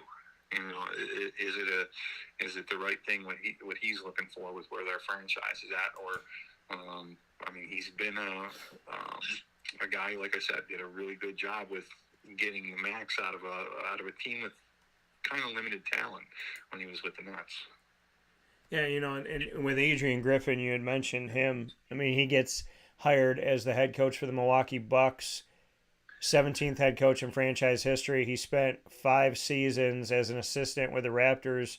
What are your thoughts on Adrian Griffin being head coach for Milwaukee? Well, it's really it's going to be interesting to see how the Bucks franchise moves forward. We talked about this a while back, but Middleton is up for free agency. Do they make moves, or are they able to make moves to stay at a championship level while Giannis is in his prime? Or do they look at it like their window is passed? If they Giannis comes up for free agency again in a not too distant future, and I think their direction as a franchise is obviously tied closely to him. You would think he signed off on Griffin. I found that to be a little, somewhat of a peculiar hire, in that you got a team that had the best record in the league last year, and presumably close to a championship, and was a championship team not that long ago, a couple seasons ago. You've seen kind of mixed results, with teams that are near championship level, going with somebody that's not a proven head coach. You can take a look at Udoka in Boston a year ago and Ham in Los Angeles this year. It took a while for those teams to kind of hit their stride. And then, Celtics fans, a certain segment of Celtics fans are still blaming Missoula for them not getting to the finals this year. So I think it's a little bit more of a roll of the dice when you are a team with championship aspirations, like presumably Milwaukee has and will continue to have while Giannis is there and in his prime. It's a little more of a roll of the dice to go with an unproven guy like a Griffin versus somebody who's already been at a championship level. Nick Nurse, Frank Vogel, Budenholzer, who they let go of Budenholzer, Doc Rivers, that kind of guy. So a little bit of a roll of the dice, and it'd be very interesting to see what direction Milwaukee's franchise takes over the next few months and next season or two. Yeah, it's definitely going to be interesting to see where things go in Milwaukee. It's this hiring round robin, that we're looking at, Dave. It's been surprising to me. Like you said, the Raptors having the job open for so long. It's surprising to me and like you said, getting someone up to Toronto. It's different, and you're in a different country, and and whatnot, and you know, money and changeover of that money. And I mean, there's all these things that go into it.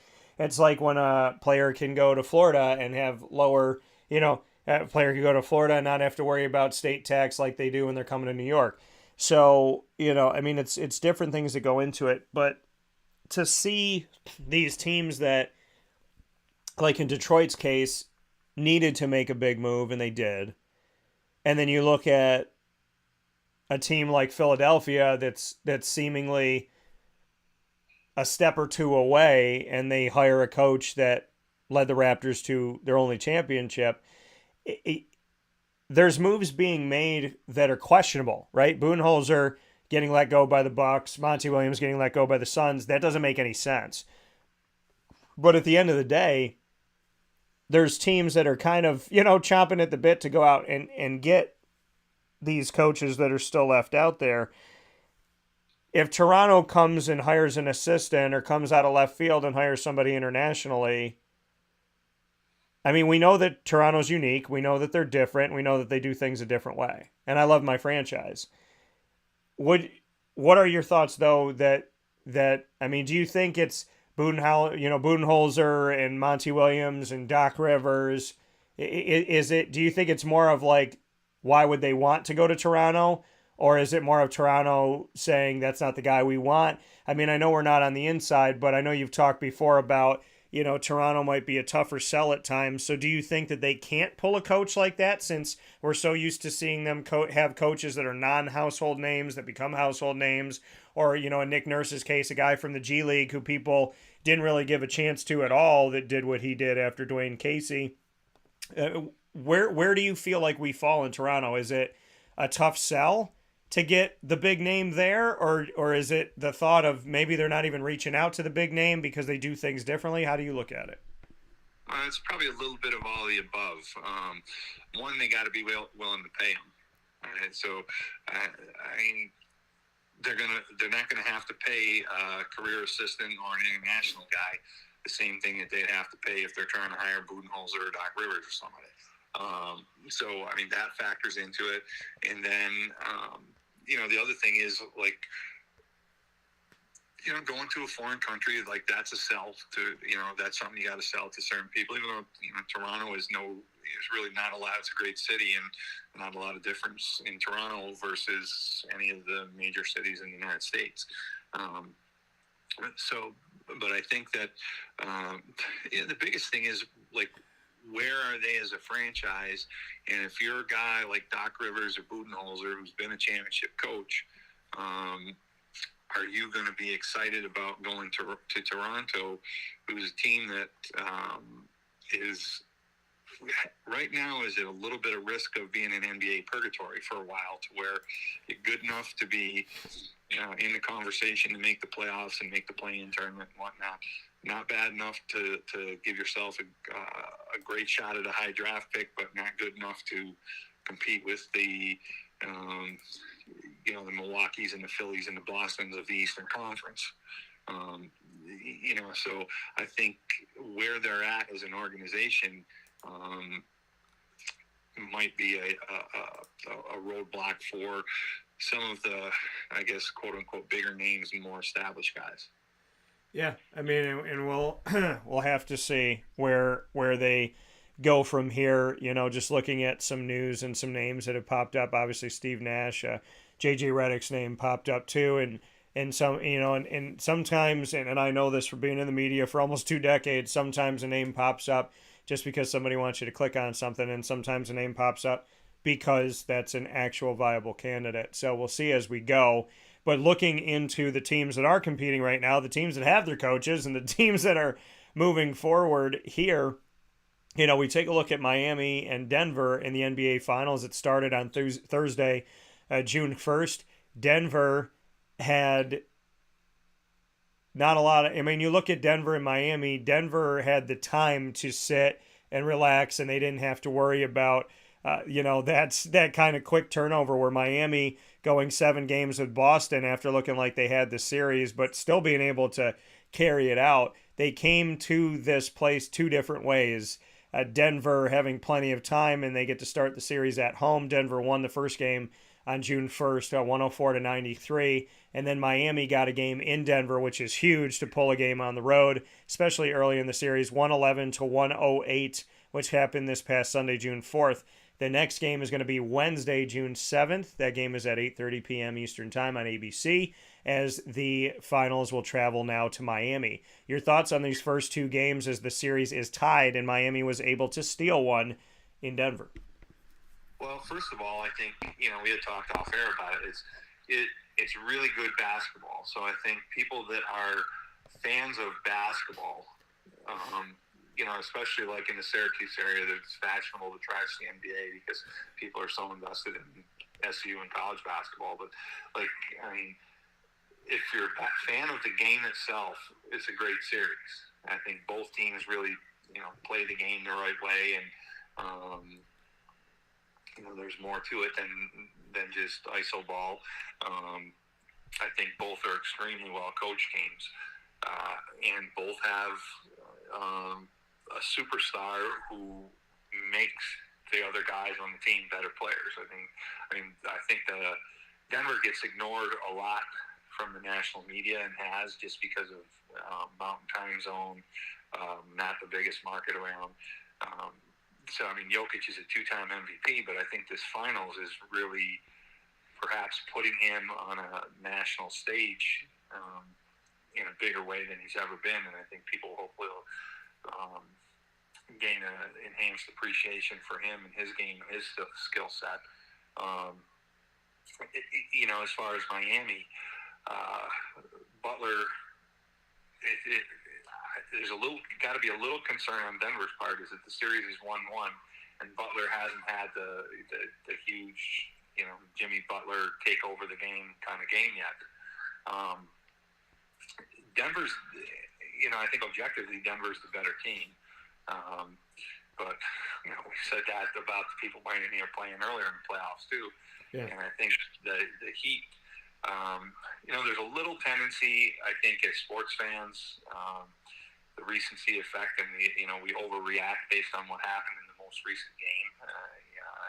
I think that's not unique to basketball. I think that's true of every sport. That baseball team goes on a 3-game winning streak, and their fan base thinks they're a lock them in the World Series. They lose 3 in a row, and the sky is falling. We're going to fire the manager. So it's not unique to basketball. Yeah. But Miami really made it a series by shooting out of their minds in the fourth quarter the other night. Started with Duncan Robinson, and then the rest of the team kind of fed off that. Little bit of breakdown defensively for Denver, and I think Miami, they were onto something a little bit with their defensive approach. They played a ton of zone, and you typically don't see that much zone out of an NBA team, especially when it comes playoff time and everything. You might see it in the regular season a little bit, especially from some of the mid-league or lower tier teams. But they got a ton of mileage out of the zone, made Jokic a scorer, which was the first game. Jokic really involved his teammates and got the guys around him off and running and off to a great start. I think by playing zone, Miami somewhat took away the two-man game with Jokic and Murray, and kind of made Jokic into more of a scorer. The mentality that we're going to stop the other guys. So now I guess the next chess move is up to Denver. What do they do to counteract that? But that said, series could easily be 2-0 in Denver's favor, but for a great shooting fourth quarter. And really, sometimes as coaches and as fans and people that just love the game, I think our tendency is to overanalyze sometimes. And at the end of the day, one of my good friends in coaching, Ed Jones, one of his lines he always used to say is, if you make shots, you think you're good. If you don't, you think you stink. Everything else is BS. Yeah. And there was a certain amount of that with the Heat from game 1 to game 2. Yeah, and I mean, you brought it up when you were, just talking about it, about the reality of you win your first 3 games. Oh, we're the best team. We're going to the finals. You lose 3 in a row, and let's fire the head coach. Let's trade all of our players. Let's start from scratch. We suck. And so, I mean, it is interesting to see how quickly something can turn around like that. It made for a great series, though. I mean, let's go back to that series, Dave. Were you surprised that Boston came back and made it 3-3 and pushed Miami to a Game 7 after they looked so kind of out of whack to start the series? How did you take the series? Did you think Boston had it in them? Was it surprising to you? How did you look at it where it started 3-up, Miami, 3-3, with 3 in a row for Boston, and then that forcing of a Game 7? Did you see that in Boston, or were you surprised by it? Did you think the sky was falling like many people, or did you not? Well, what I thought about that series is the way Boston laid down in Game 3. I thought it was all going to hinge on Game 4. Wouldn't have surprised me if Miami completed the sweep, but going into it, I thought that if Boston could find a way to win Game 4, they had a great chance to push it to Game 7 and come all the way back and win the series. What really surprised me was the way Miami responded in Game 7 after losing Game 6 in the fashion they did. I would have thought Boston was an overwhelming favorite to finish it up in Game 7. So, the Heat culture, you see it with, they've got veteran leadership, and it goes beyond Butler and Dan. Kevin Love doesn't play for a bunch of games in a row. They inserted him back in the starting lineup last night. Lowry has, accepted, he's a guy who's a former All-Star, so he's accepted his role and provided leadership. Udonis Haslem doesn't even play. I mean, he's in his last season, but his presence on the Heat, the intangibles that he brings to the team. So I think that whole toughness thing from Miami has really, really carried them through some difficult spots in the playoffs. And I think what'll be interesting is this is the first time that Denver hasn't played from in front. They went up 2-0 in every series, hadn't lost at home. This will be kind of the first time where somebody's kind of wrestled control of the series from them a little bit. And it'll be interesting to see if they can rise to the occasion and grab one of these 2 games in Miami and kind of shift the advantage back into their court. Like I said, they're the better team. With the Heat, it's a matter of kind of their, like, people undersell the whole thing with culture and veteran leadership and everything. And I think if you ever wanted to, there's probably never been any better example than what Miami's doing this postseason. And for Miami to be the first team this postseason to defeat Denver at home, is that a cause of concern for you when we go back and we look at it and say, okay, Denver took care of the Timberwolves, didn't lose at home, took care of the Suns, didn't lose at home, took care of the Lakers, didn't lose at home, and now they have their first home playoff loss of the season, and that being to the Miami Heat. Is that a telltale sign for you or no? Well, it's a point of inflection, and it's really I'm fascinated with how they're going to respond. Because it's the first time where they face adversity and kind of play them from underneath a little bit. And do they have, from a talent standpoint, they're still the better team. But Boston was the better team, and Milwaukee was the better team against Miami. And, the Knicks series is more of a pick-em, but, so does Denver have the mental toughness to match Miami? If they do, I think they still win the series.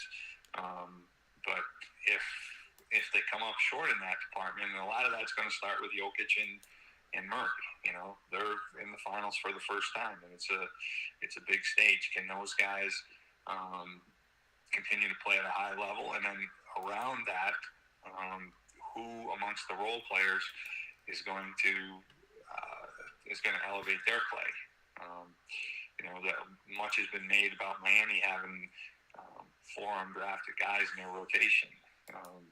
You know, can the Denver role players take their game on the road and play at the level necessary to get at least one of these two games in Miami? Yeah, you know, we look at this right now, speaking with Dave Pasiak, longtime basketball head coach and analyst, speaking on the NBA playoffs, as we always do every season with Dave here on Wake Up Call with Dan Tortora, where sports meets life.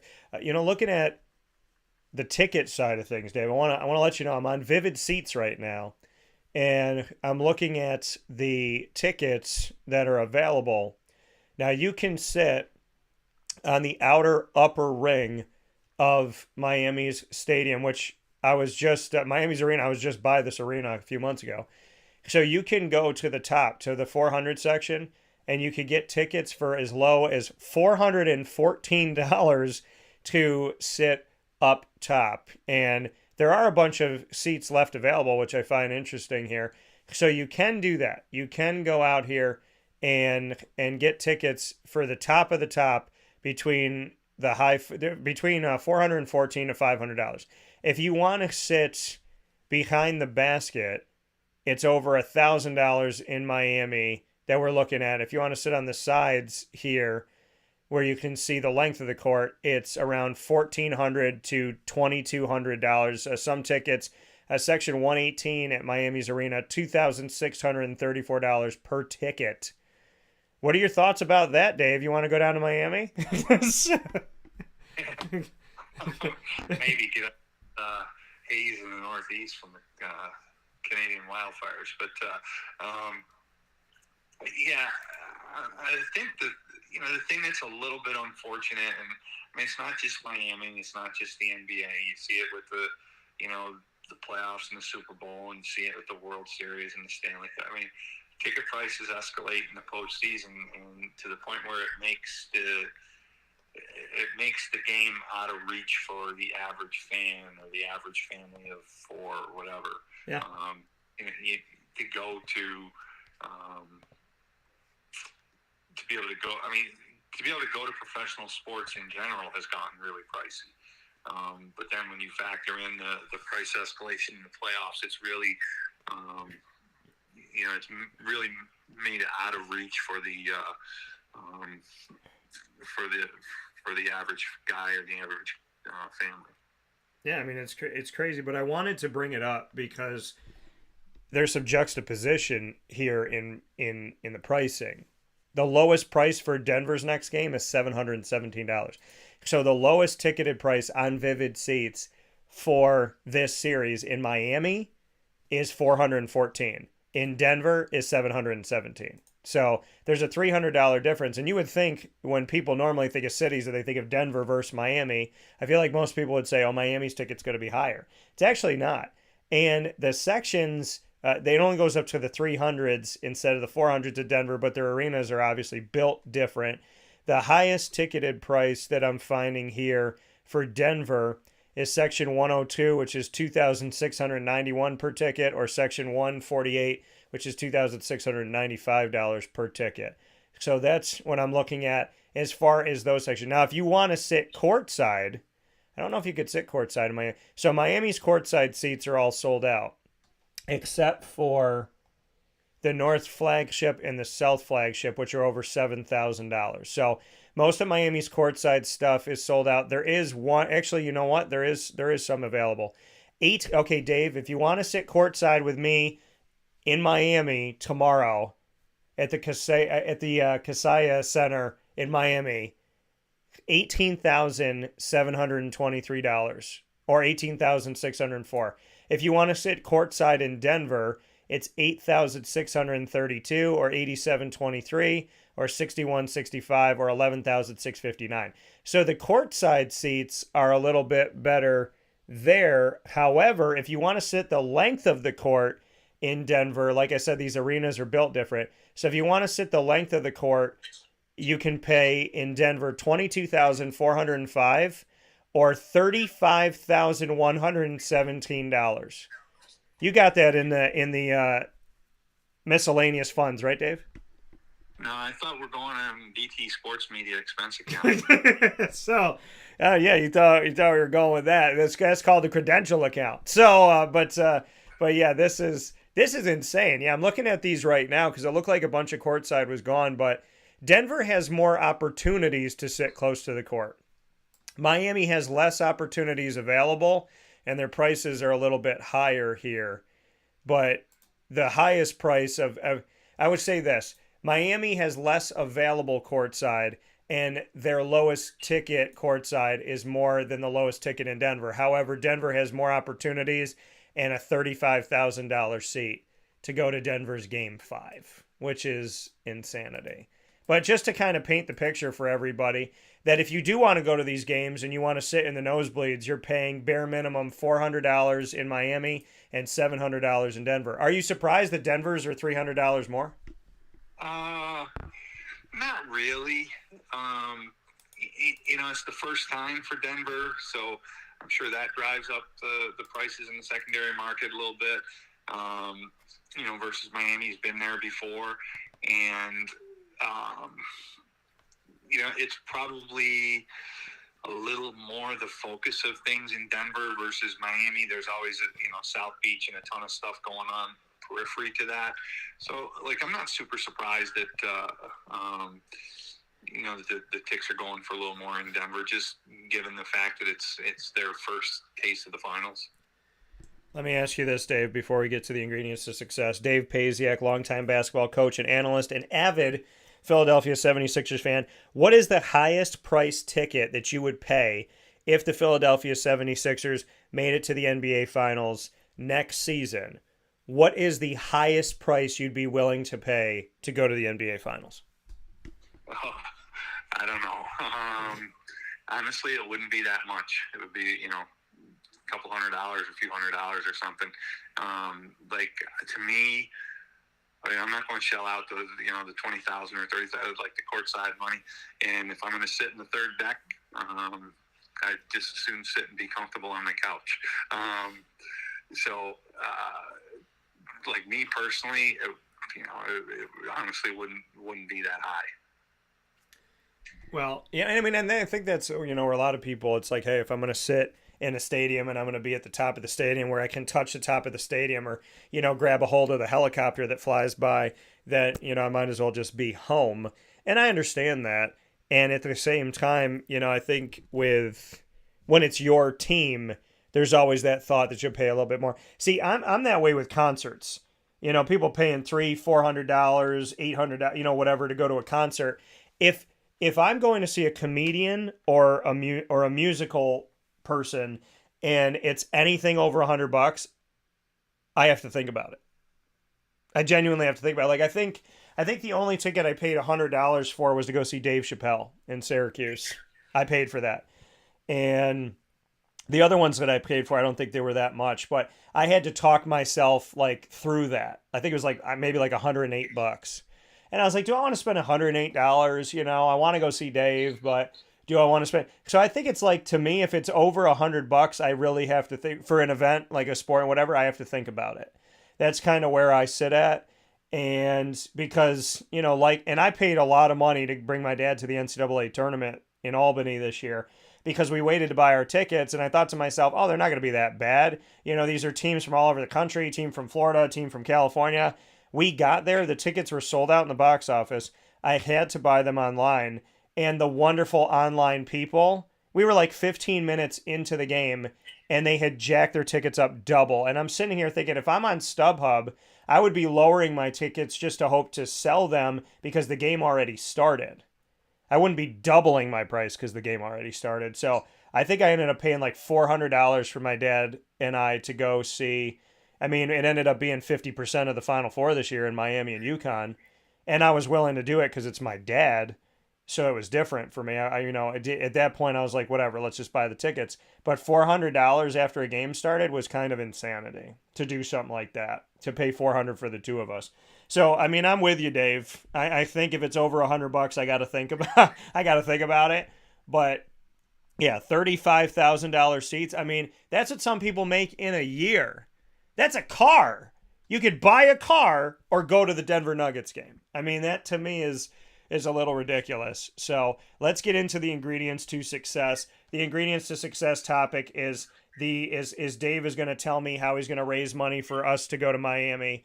And so that's going to be the ingredient. No, I'm kidding. So the ingredients to success, Dave, the series is tied 1-1. What does Denver have in the tank that they need to do? What does Miami have to do? Let's do an NBA Finals ingredients to success. And if you'd like to throw in your fundraiser, GoFundMe that we're going to use to go to one of these games, you can add that too. I'm just counting on you to cover the cost of the games.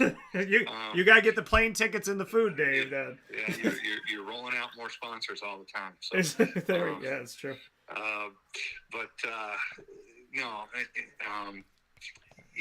In terms of, we said Denver first. Yes, Denver first. Yeah. I think as far as Denver goes, I think they've got to tighten some things up defensively. Kind of get back to where they were in game one with put a little more perimeter pressure on Miami shooters and whatnot. I think the other thing they need to do is really do a better job of attacking the zone and not leaning just on Jokic getting 40. I think they're going to always play through Jokic, but I think they have to do a better job of finding ways to get the other guys good shots, and the complimentary guys got to knock them down, which they did in game one and didn't do so much in game two. Yeah, I mean, looking at this series for you, is this a 7 game in your opinion? I mean, do you feel like this is where we're heading? Are both of these teams, the way that they've played, what you've seen out of them, Denver's ability to command pretty much most of the way, and Miami's ability to command, and then when there was some adversity for them to respond to adversity, who do you think is better set up to win this? I know you said, impartially on the outside looking in, Denver's the better team, but who do you think is more battle tested? Because I would think that would be Miami. So how do you look at that? Yeah, you're right. Miami's, they're battle tested and they've played through adversity and everything. I think the longer the series stays competitive, the more that swings towards Miami.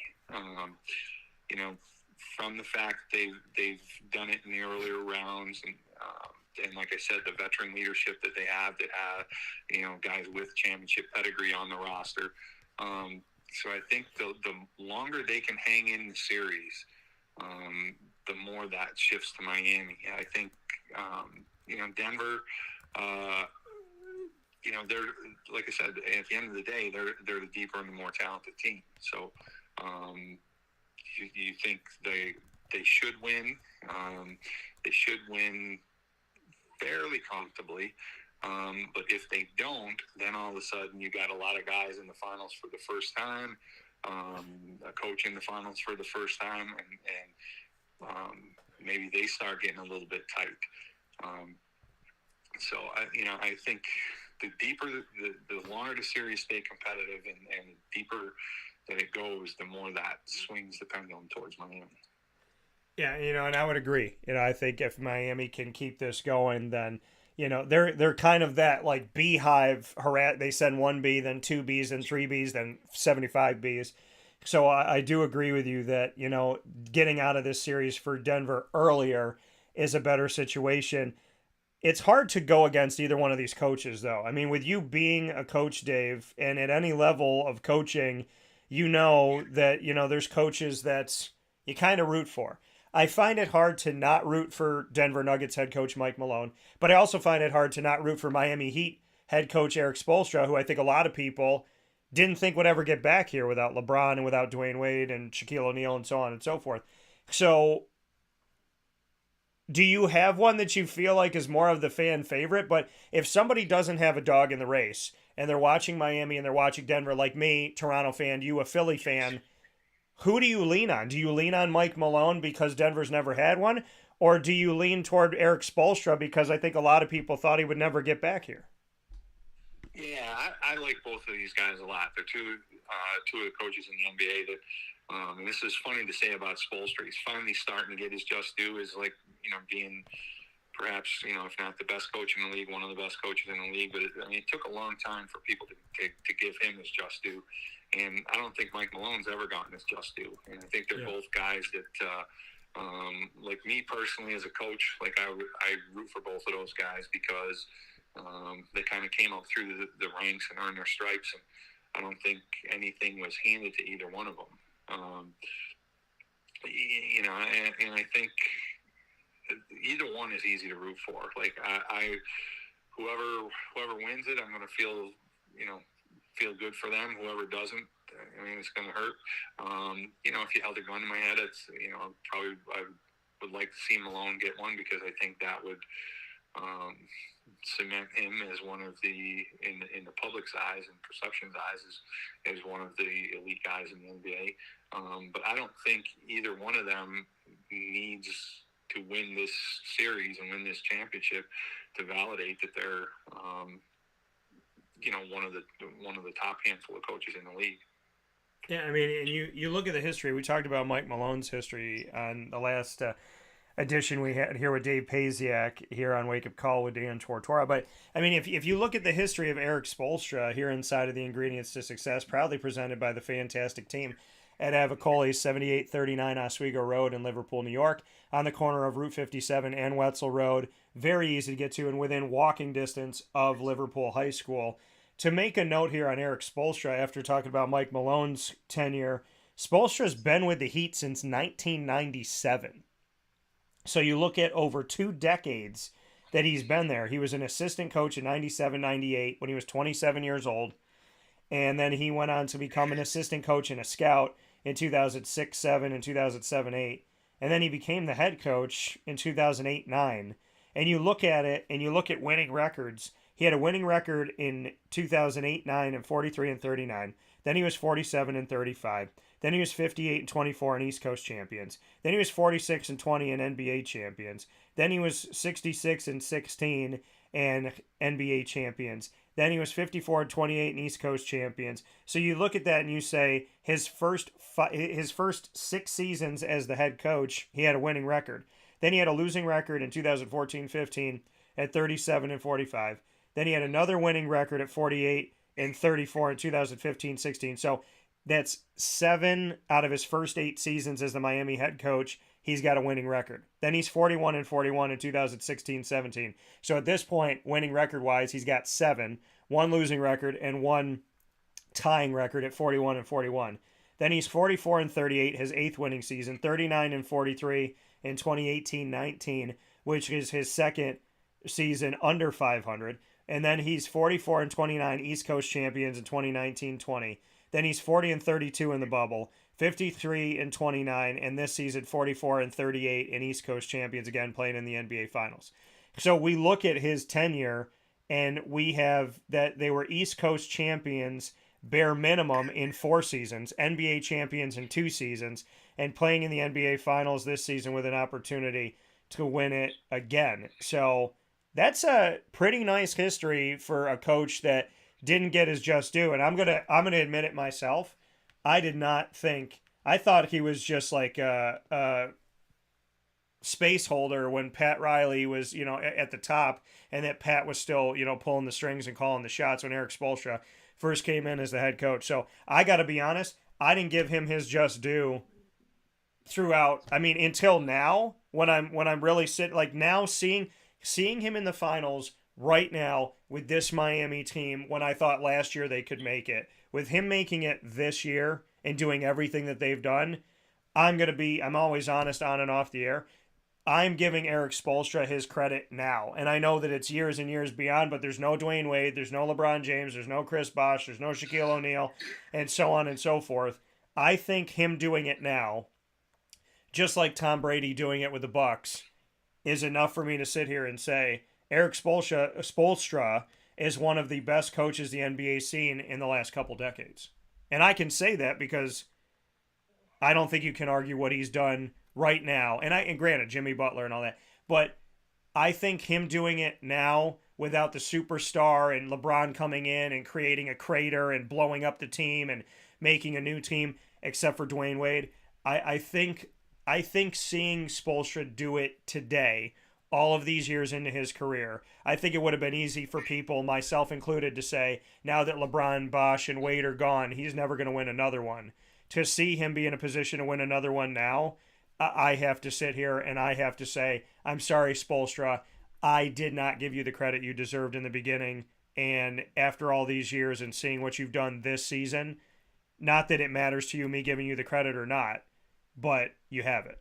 I think seeing him do it now after everything and after all these superstars leaving, I think you if you don't give Eric Spoelstra the credit now, you're just being ignorant, naive, and you're just sticking your feet in the mud a little bit deeper. I think at this point you have to say Eric Spoelstra is one of the best coaches, if not the best coach in the NBA at this point.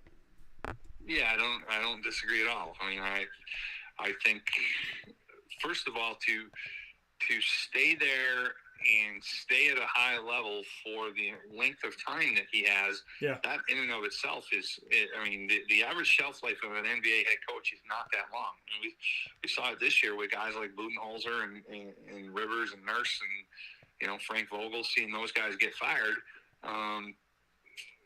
even though they had been championship level coaches in the relatively recent past. So I think just for Spoelstra to stay in place as the head coach there and stay at a high level, one, it speaks to ownership and having great ownership and great front office culture established, because you're not like flipping coaches at every losing streak. But I think he to stay at that level and to have done it with different cast of characters. I know, like, people, like the same people that crap on LeBron, crap on guys like Spoelstra or Ty Lue or whatnot for anybody could win with LeBron, and that's just that's shortchanging what those guys bring to the equation and managing teams. And I think Spoelstra's at the point where he makes a tangible difference with that team. Yeah, and I think, like I said, after all of this and every iteration of this Miami team, I think you would be wrong and stuck in your ways if you didn't, at this point, after every iteration that Miami's had, Miami Dwayne Wade, Shaquille O'Neal, Miami Dwayne Wade, Chris Bosh, LeBron James, Miami sans those guys, and Dwayne Wade finishing up his career, Miami with this kind of hodgepodge of guys that are finishing up their careers and new players coming in, Miami Jimmy Butler. Seeing Miami go through all of these different chapters, the one consistent in these chapters is Eric Spoelstra, who has consistently, more often than not, had a winning record, who has put his team in a good position. This, when a coach can do it with different players in different times, in different eras, in different iterations of the team, the coach deserves the credit. He's put together a system. He's put together an environment. He can win with different types of players doing different things at different times. So to me, Eric Spoelstra has more than put his stamp in Miami, and you got to give him credit where credit's due. He's not in Pat Riley's shadow anymore, in my opinion. Eric Spoelstra has cast his own shadow. So congratulations to him for being a great ingredient to success for the Miami Heat. And with that being said, Mr. Pasiak, I look forward to tomorrow night's game and to talking with you very soon. Sounds good. I look forward to it too. A lot of intrigue with Game 3 and how it will go. Yeah, absolutely. So I hope y'all are watching Game 3 coming up this week with the Miami Heat and the Denver Nuggets as they travel to the first time in this series to Miami, Florida, to have the opportunity to face off against each other in a series that is currently tied at 1-1. And this game will bring us to one of these teams having a little bit of an edge, as we'll stay in Miami for the next couple of games, as we very much look forward to this. This game Wednesday, June 7th, 8:30 p.m. Eastern Time on ABC. And you definitely should go out to the game. And if you're not going out to the game, you should be watching. So with that being said, Dave, thank you as always. And I'll talk with you very soon. Sounds good. Talk to you soon, Dan. All right, take care. That coming from Dave Pasiak one more time on Wake Up Call with Dan Tortora, where sports meets life. We'll take an extended fast break and wrap up the show right after this. Carvel DeWitt, it's what happy tastes like. Do you know why? Because we make ice cream. Creamy, rich, flavorful ice cream. Not yogurt or iced milk like some of our competitors. Ice cream. Fresh, by hand, daily. For the calorie conscious, we have something new for you. Our new Carvelite. Same great flavor, creaminess, and texture of our regular ice cream with only 35 calories an ounce. So whether you want an ice cream cake, flying saucer, dasher, carvalanche, hard or soft ice cream, we will satisfy your craving with our fresh, handmade regular or new Carvelite ice cream. Carvel DeWitt. It's what happy tastes like. This is Jimmer Sikowski, owner-operator of Chick-fil-A Cicero, 7916 Brewerton Road in Cicero, right in front of the Home Depot. I had a deep feeling that God wanted me to do something bigger with my life and to help people, help others. He kept putting Chick-fil-A in my life, and I realized as I was going through the franchise selection process that positively impacting the lives of others was really core to what we do here at Chick-fil-A. First of all, it starts with the food. The food is brought in fresh daily. We bring in local produce. We prepare to order in the kitchen. We hand bread our chicken. We hand spin our milkshakes. It's great food. It doesn't taste like fast food.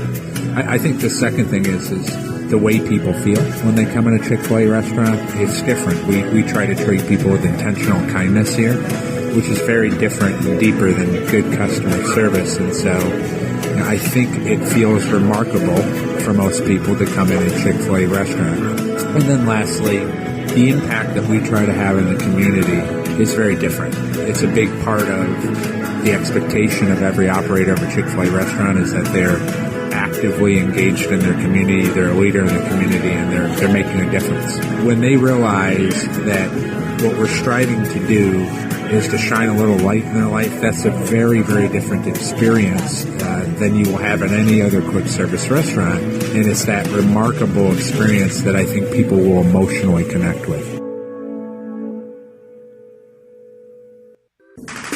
The Wildcat Sports Pub in Camillus, New York is located on 3680 Milton Avenue in the Home Depot Plaza. It is your family-friendly sports bar and restaurant. Folks, some sports bars aren't family-friendly. Some family-friendly restaurants are not sports bars. The Wildcat Sports Pub in Camillus, New York is proud to be both.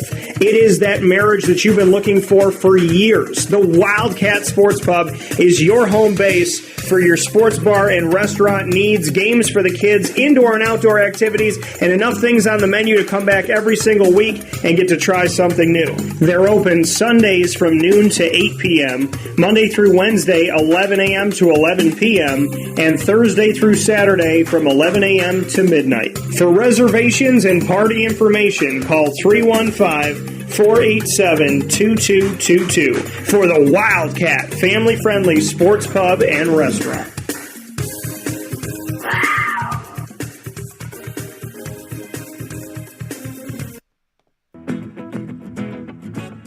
Hi, this is Amy from Mother's Cupboard, home of the whole frittata. We are open daily 6 a.m. to 1:30 p.m. For takeout orders, call 315-432-0942 and tune in to Wake Up Call with Dan Tortora for our monthly food challenge and try our Wake Up Call signature menu item available 7 days a week. Here at Mother's Cupboard, we are Central New York, and it's our honor to serve you. Ma and Pa's Kettle Corn and Popcorn Factory remind us that every day is worth celebrating. Find them at 201 Old 7th North Street in Liverpool, New York, open Monday through Saturday in-store and all the time online at maandpaspopcorn.com. Serving our Central New York community and beyond, you can order all throughout the country at maandpaspopcorn.com. And remember to get your tins, which have in-store half-price refills forever. Ma and Pa's Kettle Corn and Popcorn Factory, available to you for fundraising and all of your events by calling 315-450-6272. That's 315-450-6272. Ma and Pa's Kettle Corn and Popcorn Factory. How corny are you? This is a special message from Merritt Brady, owner-operator of Chick-fil-A Watertown on 1290 Arsenal Street in Watertown, New York. Chick-fil-A for me has always been about the people. I think it starts with the strength and leadership of the Cathy family. It's just amazing to see a family-run business reach the altitude that they have. Second mile service is something that we embodied at my previous business, and the ability to make people feel like they're the only person at your establishment, that you are there to serve them that day and looking for those extra ways to make them happy, to anticipate what they need next is what makes me tick. And I'm going to have so many opportunities at Chick-fil-A to do that. It's one of my favorite things to eat in the world. My favorite application question or interview question when I'm interviewing is when I get to, have you ever eaten at Chick-fil-A?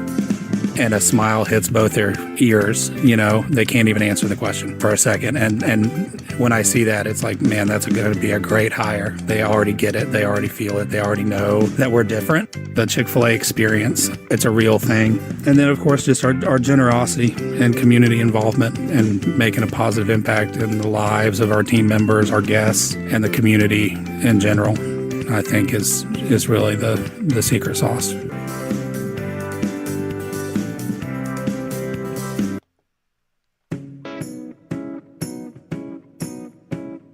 In these unique times, there are those in our community that give us a sense of normalcy and positivity. Pizza Man on 50 Oswego Street in Baldwinsville has been here for you for over 35 years and is here now.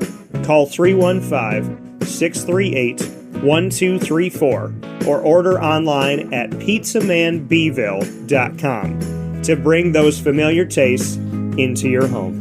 And remember to come see our monthly on-site broadcasts centered around the community and our Baldwinsville Bees. Pizza Man in Baldwinsville. Any way you slice it, they are always here for you.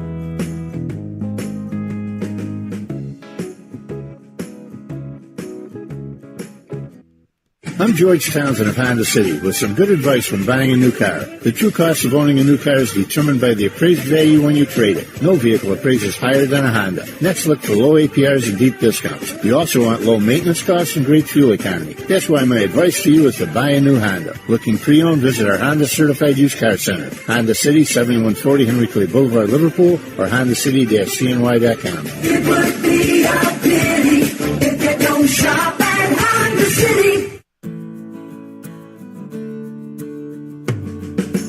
Our corporate purpose at Chick-fil-A is to glorify God by being faithful stewards of all that's entrusted to us and to positively influence all those who come in contact with Chick-fil-A. And what became increasingly clear from our success in Cicero is that people love Chick-fil-A. And also I think we recognized that, we had a great opportunity to grow the brand and grow our platform. I felt incredibly grateful when I was selected to be a Chick-fil-A operator. I think what it's meant for me, what I've come to realize on a very deep level is that this is a calling for me. It's not a career. It's not a job. The Lord called me to be a Chick-fil-A operator and to use these restaurants to glorify Him and to positively influence other people. I'm blessed. I'm very blessed. Head to Chick-fil-A Clay on 3974 State Route 31 in Liverpool, New York. Welcome back here to Wake Up Call with Dan Tortora. Happy to be here with you every Monday through Friday from 9 a.m. to 11 a.m. Eastern Time. And you can find us on YouTube.com and Facebook.com, both /WakeUpCallDT, and on WakeUpCallDT.podbean.com all around the world. live internet streaming video and audio on YouTube and Facebook, and live internet streaming radio on Podbean. Wake Up Call, dt.podbean.com, Monday through Friday from 9 a.m. to 11 a.m. Eastern Time. Once Wake Up Call goes live, it jumps into the archive, Amazon Music, Audible, iHeartRadio, iTunes, and Apple Podcasts, MixLR, Podbean, Podvine, Spotify, Stitcher, TuneIn, YouTube, all of these avenues and all your favorite podcasting platforms, including Boom Play and Podchaser and a bunch of ones that we've added here. You could search Wake Up Call with Dan Tortora, or one word, Wake Up Call DT, and find us on any one of your favorite podcasting platforms. Make sure to click follow and download our broadcast. We appreciate you so very much for that. And of course, a big thanks to our incredible team. Speaking of who we appreciate, Carvel DeWitt, the Wildcat Sports Pub, PB&J's Lunchbox, Canine Campground Dog Boarding, Pizza Man, Great Lakes Honda City, 317 at Montgomery Street. The name of the location is the name of the restaurant in downtown Syracuse, a 5-star restaurant, in my opinion, nestled right in the heart of Syracuse at 317 Montgomery Street in downtown Syracuse, New York. Mother's Cupboard, the home of the Cuse McMother. My spin on the breakfast sandwich, available 7 days a week. Carvel DeWitt with the DT Dolphin, just unveiled recently with my Lemoyne Dolphin-centric Sunday. Make sure you go out and get it. Canine Camp Dog Daycare, Mon Pa's Kettle Corn and Popcorn Factory, Chick-fil-A Cicero, Chick-fil-A Clay, Avicolli's, and Chick-fil-A Watertown. We, of course, are the exclusive multimedia marketing partner as well of your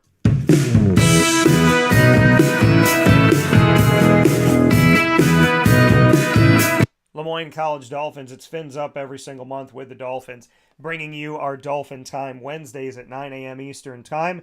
You can join us here with the Dolphins for the first and third Wednesday of each month being AD and DT with Athletics Director Bob Beretta and myself, Dan Tortora. Second and fourth Wednesday of each month, we bring you the Dolphin Dive, diving into the stories of student athletes as well as coaches, administration, future Dolphins, and alumni. You could get all of our content with the Dolphins on our Lemoyne tab on wakeupcalldt.com. You can also go to our YouTube channel and subscribe for all of our Dolphin content by going to youtube.com/wakeupcalldt. So make sure you do that today, and we appreciate everybody that already has. And for more information on your Dolphins, go to LemoyneDolphins.com. As always, Fins Up.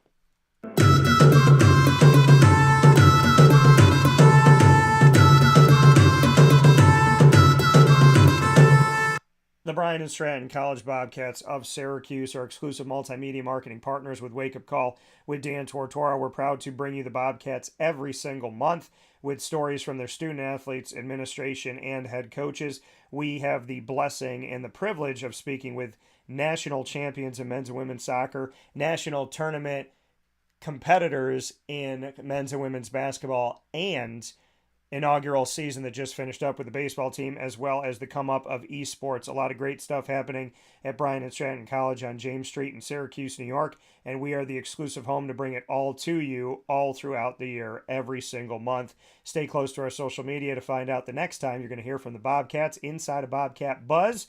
And if you need that Bobcat Buzz fix, you can go at any time to our Bobcat channel on wakeupcalldt.com. That page, that's BSC Syracuse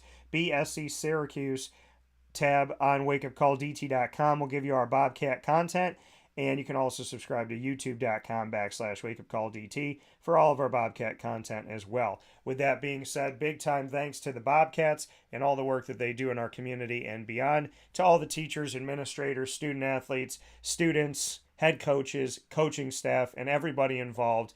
Thank you to Bryan and Stratton College of Syracuse for being a uniquely special experience here in our community in a positive way. You can hear more about the Bobcats and see more of the Bobcats by going to syracuse.bscbobcats.com. And as always, go Bobcats. With that being said, here on Wake Up Call with Dan Tortora, I want to thank you for tuning in for another edition of Christy's Corner. Tell your family, friends, coworkers, colleagues, neighbors, and the like that Christy's Corner is bi-monthly every other Tuesday at 9 a.m. Eastern Time on Wake Up Call with Dan Tortora, featuring International Boxing Hall of Famer Christy Salters Martin and guests throughout the year. The guest that we had this week today is boxer Kenmon Evans, and Kenmon Evans coming to us with an opportunity to box on Showtime and at Turning Stone this week in Syracuse this Friday, June 9th at 9 p.m. Eastern Time. We hope to see you out there, as well as a big thanks to his father figure and boxing coach Pete White, to Pat Orr for her boxing photography prowess, as well as being the owner of PB&J's Lunchbox, a proud partner of Wake Up Call, and the exclusive provider of Christy's Corner segment here on Wake Up Call with Dan Tortora. Big thanks to Dave Pasiak for his expertise in talking the NBA with me today, and to Avicolli's for the ingredients to success, and them having the great ingredients for successful menu items that you can get Tuesday through Sunday weekly at 7839 Oswego Road in Liverpool, New York, down the road from Liverpool High School at the corner of Route 57 and Wetzel Road. And you can order for catering, takeout, and delivery, 315-622-5100 for Avicolli's. That's 315-622-5100. In the meantime, we thank you so much. We look forward to finding you on Facebook. I got a show tonight with the Baldwinsville Girls Lacrosse 2023 Championship team. We hope to see you out to support the Baldwinsville Bees tonight at Pizza Man on 50 Oswego Street in Baldwinsville, New York at 7 p.m. Facebook at Wake Up Call DT, Twitter at Call DT, Instagram at Wake Up Call _DT. You can watch our special with Baldwinsville Girls Lacrosse. If you can't make it, you can watch it worldwide on YouTube.com and Facebook.com/WakeUpCallDT, and you can listen to it on wakeupcalldt.podbean.com. The same channels that you use for the morning show, you can use tonight at 7 p.m. Tuesday, June 6th, to hear from your incredible Baldwinsville Bees girls lacrosse team. We look forward to seeing you out at Pizza Man tonight at 7 o'clock at 50 Oswego Street, 50 Oswego Street in Baldwinsville, New York. And in the meantime, as always, God bless, no stress, do your best.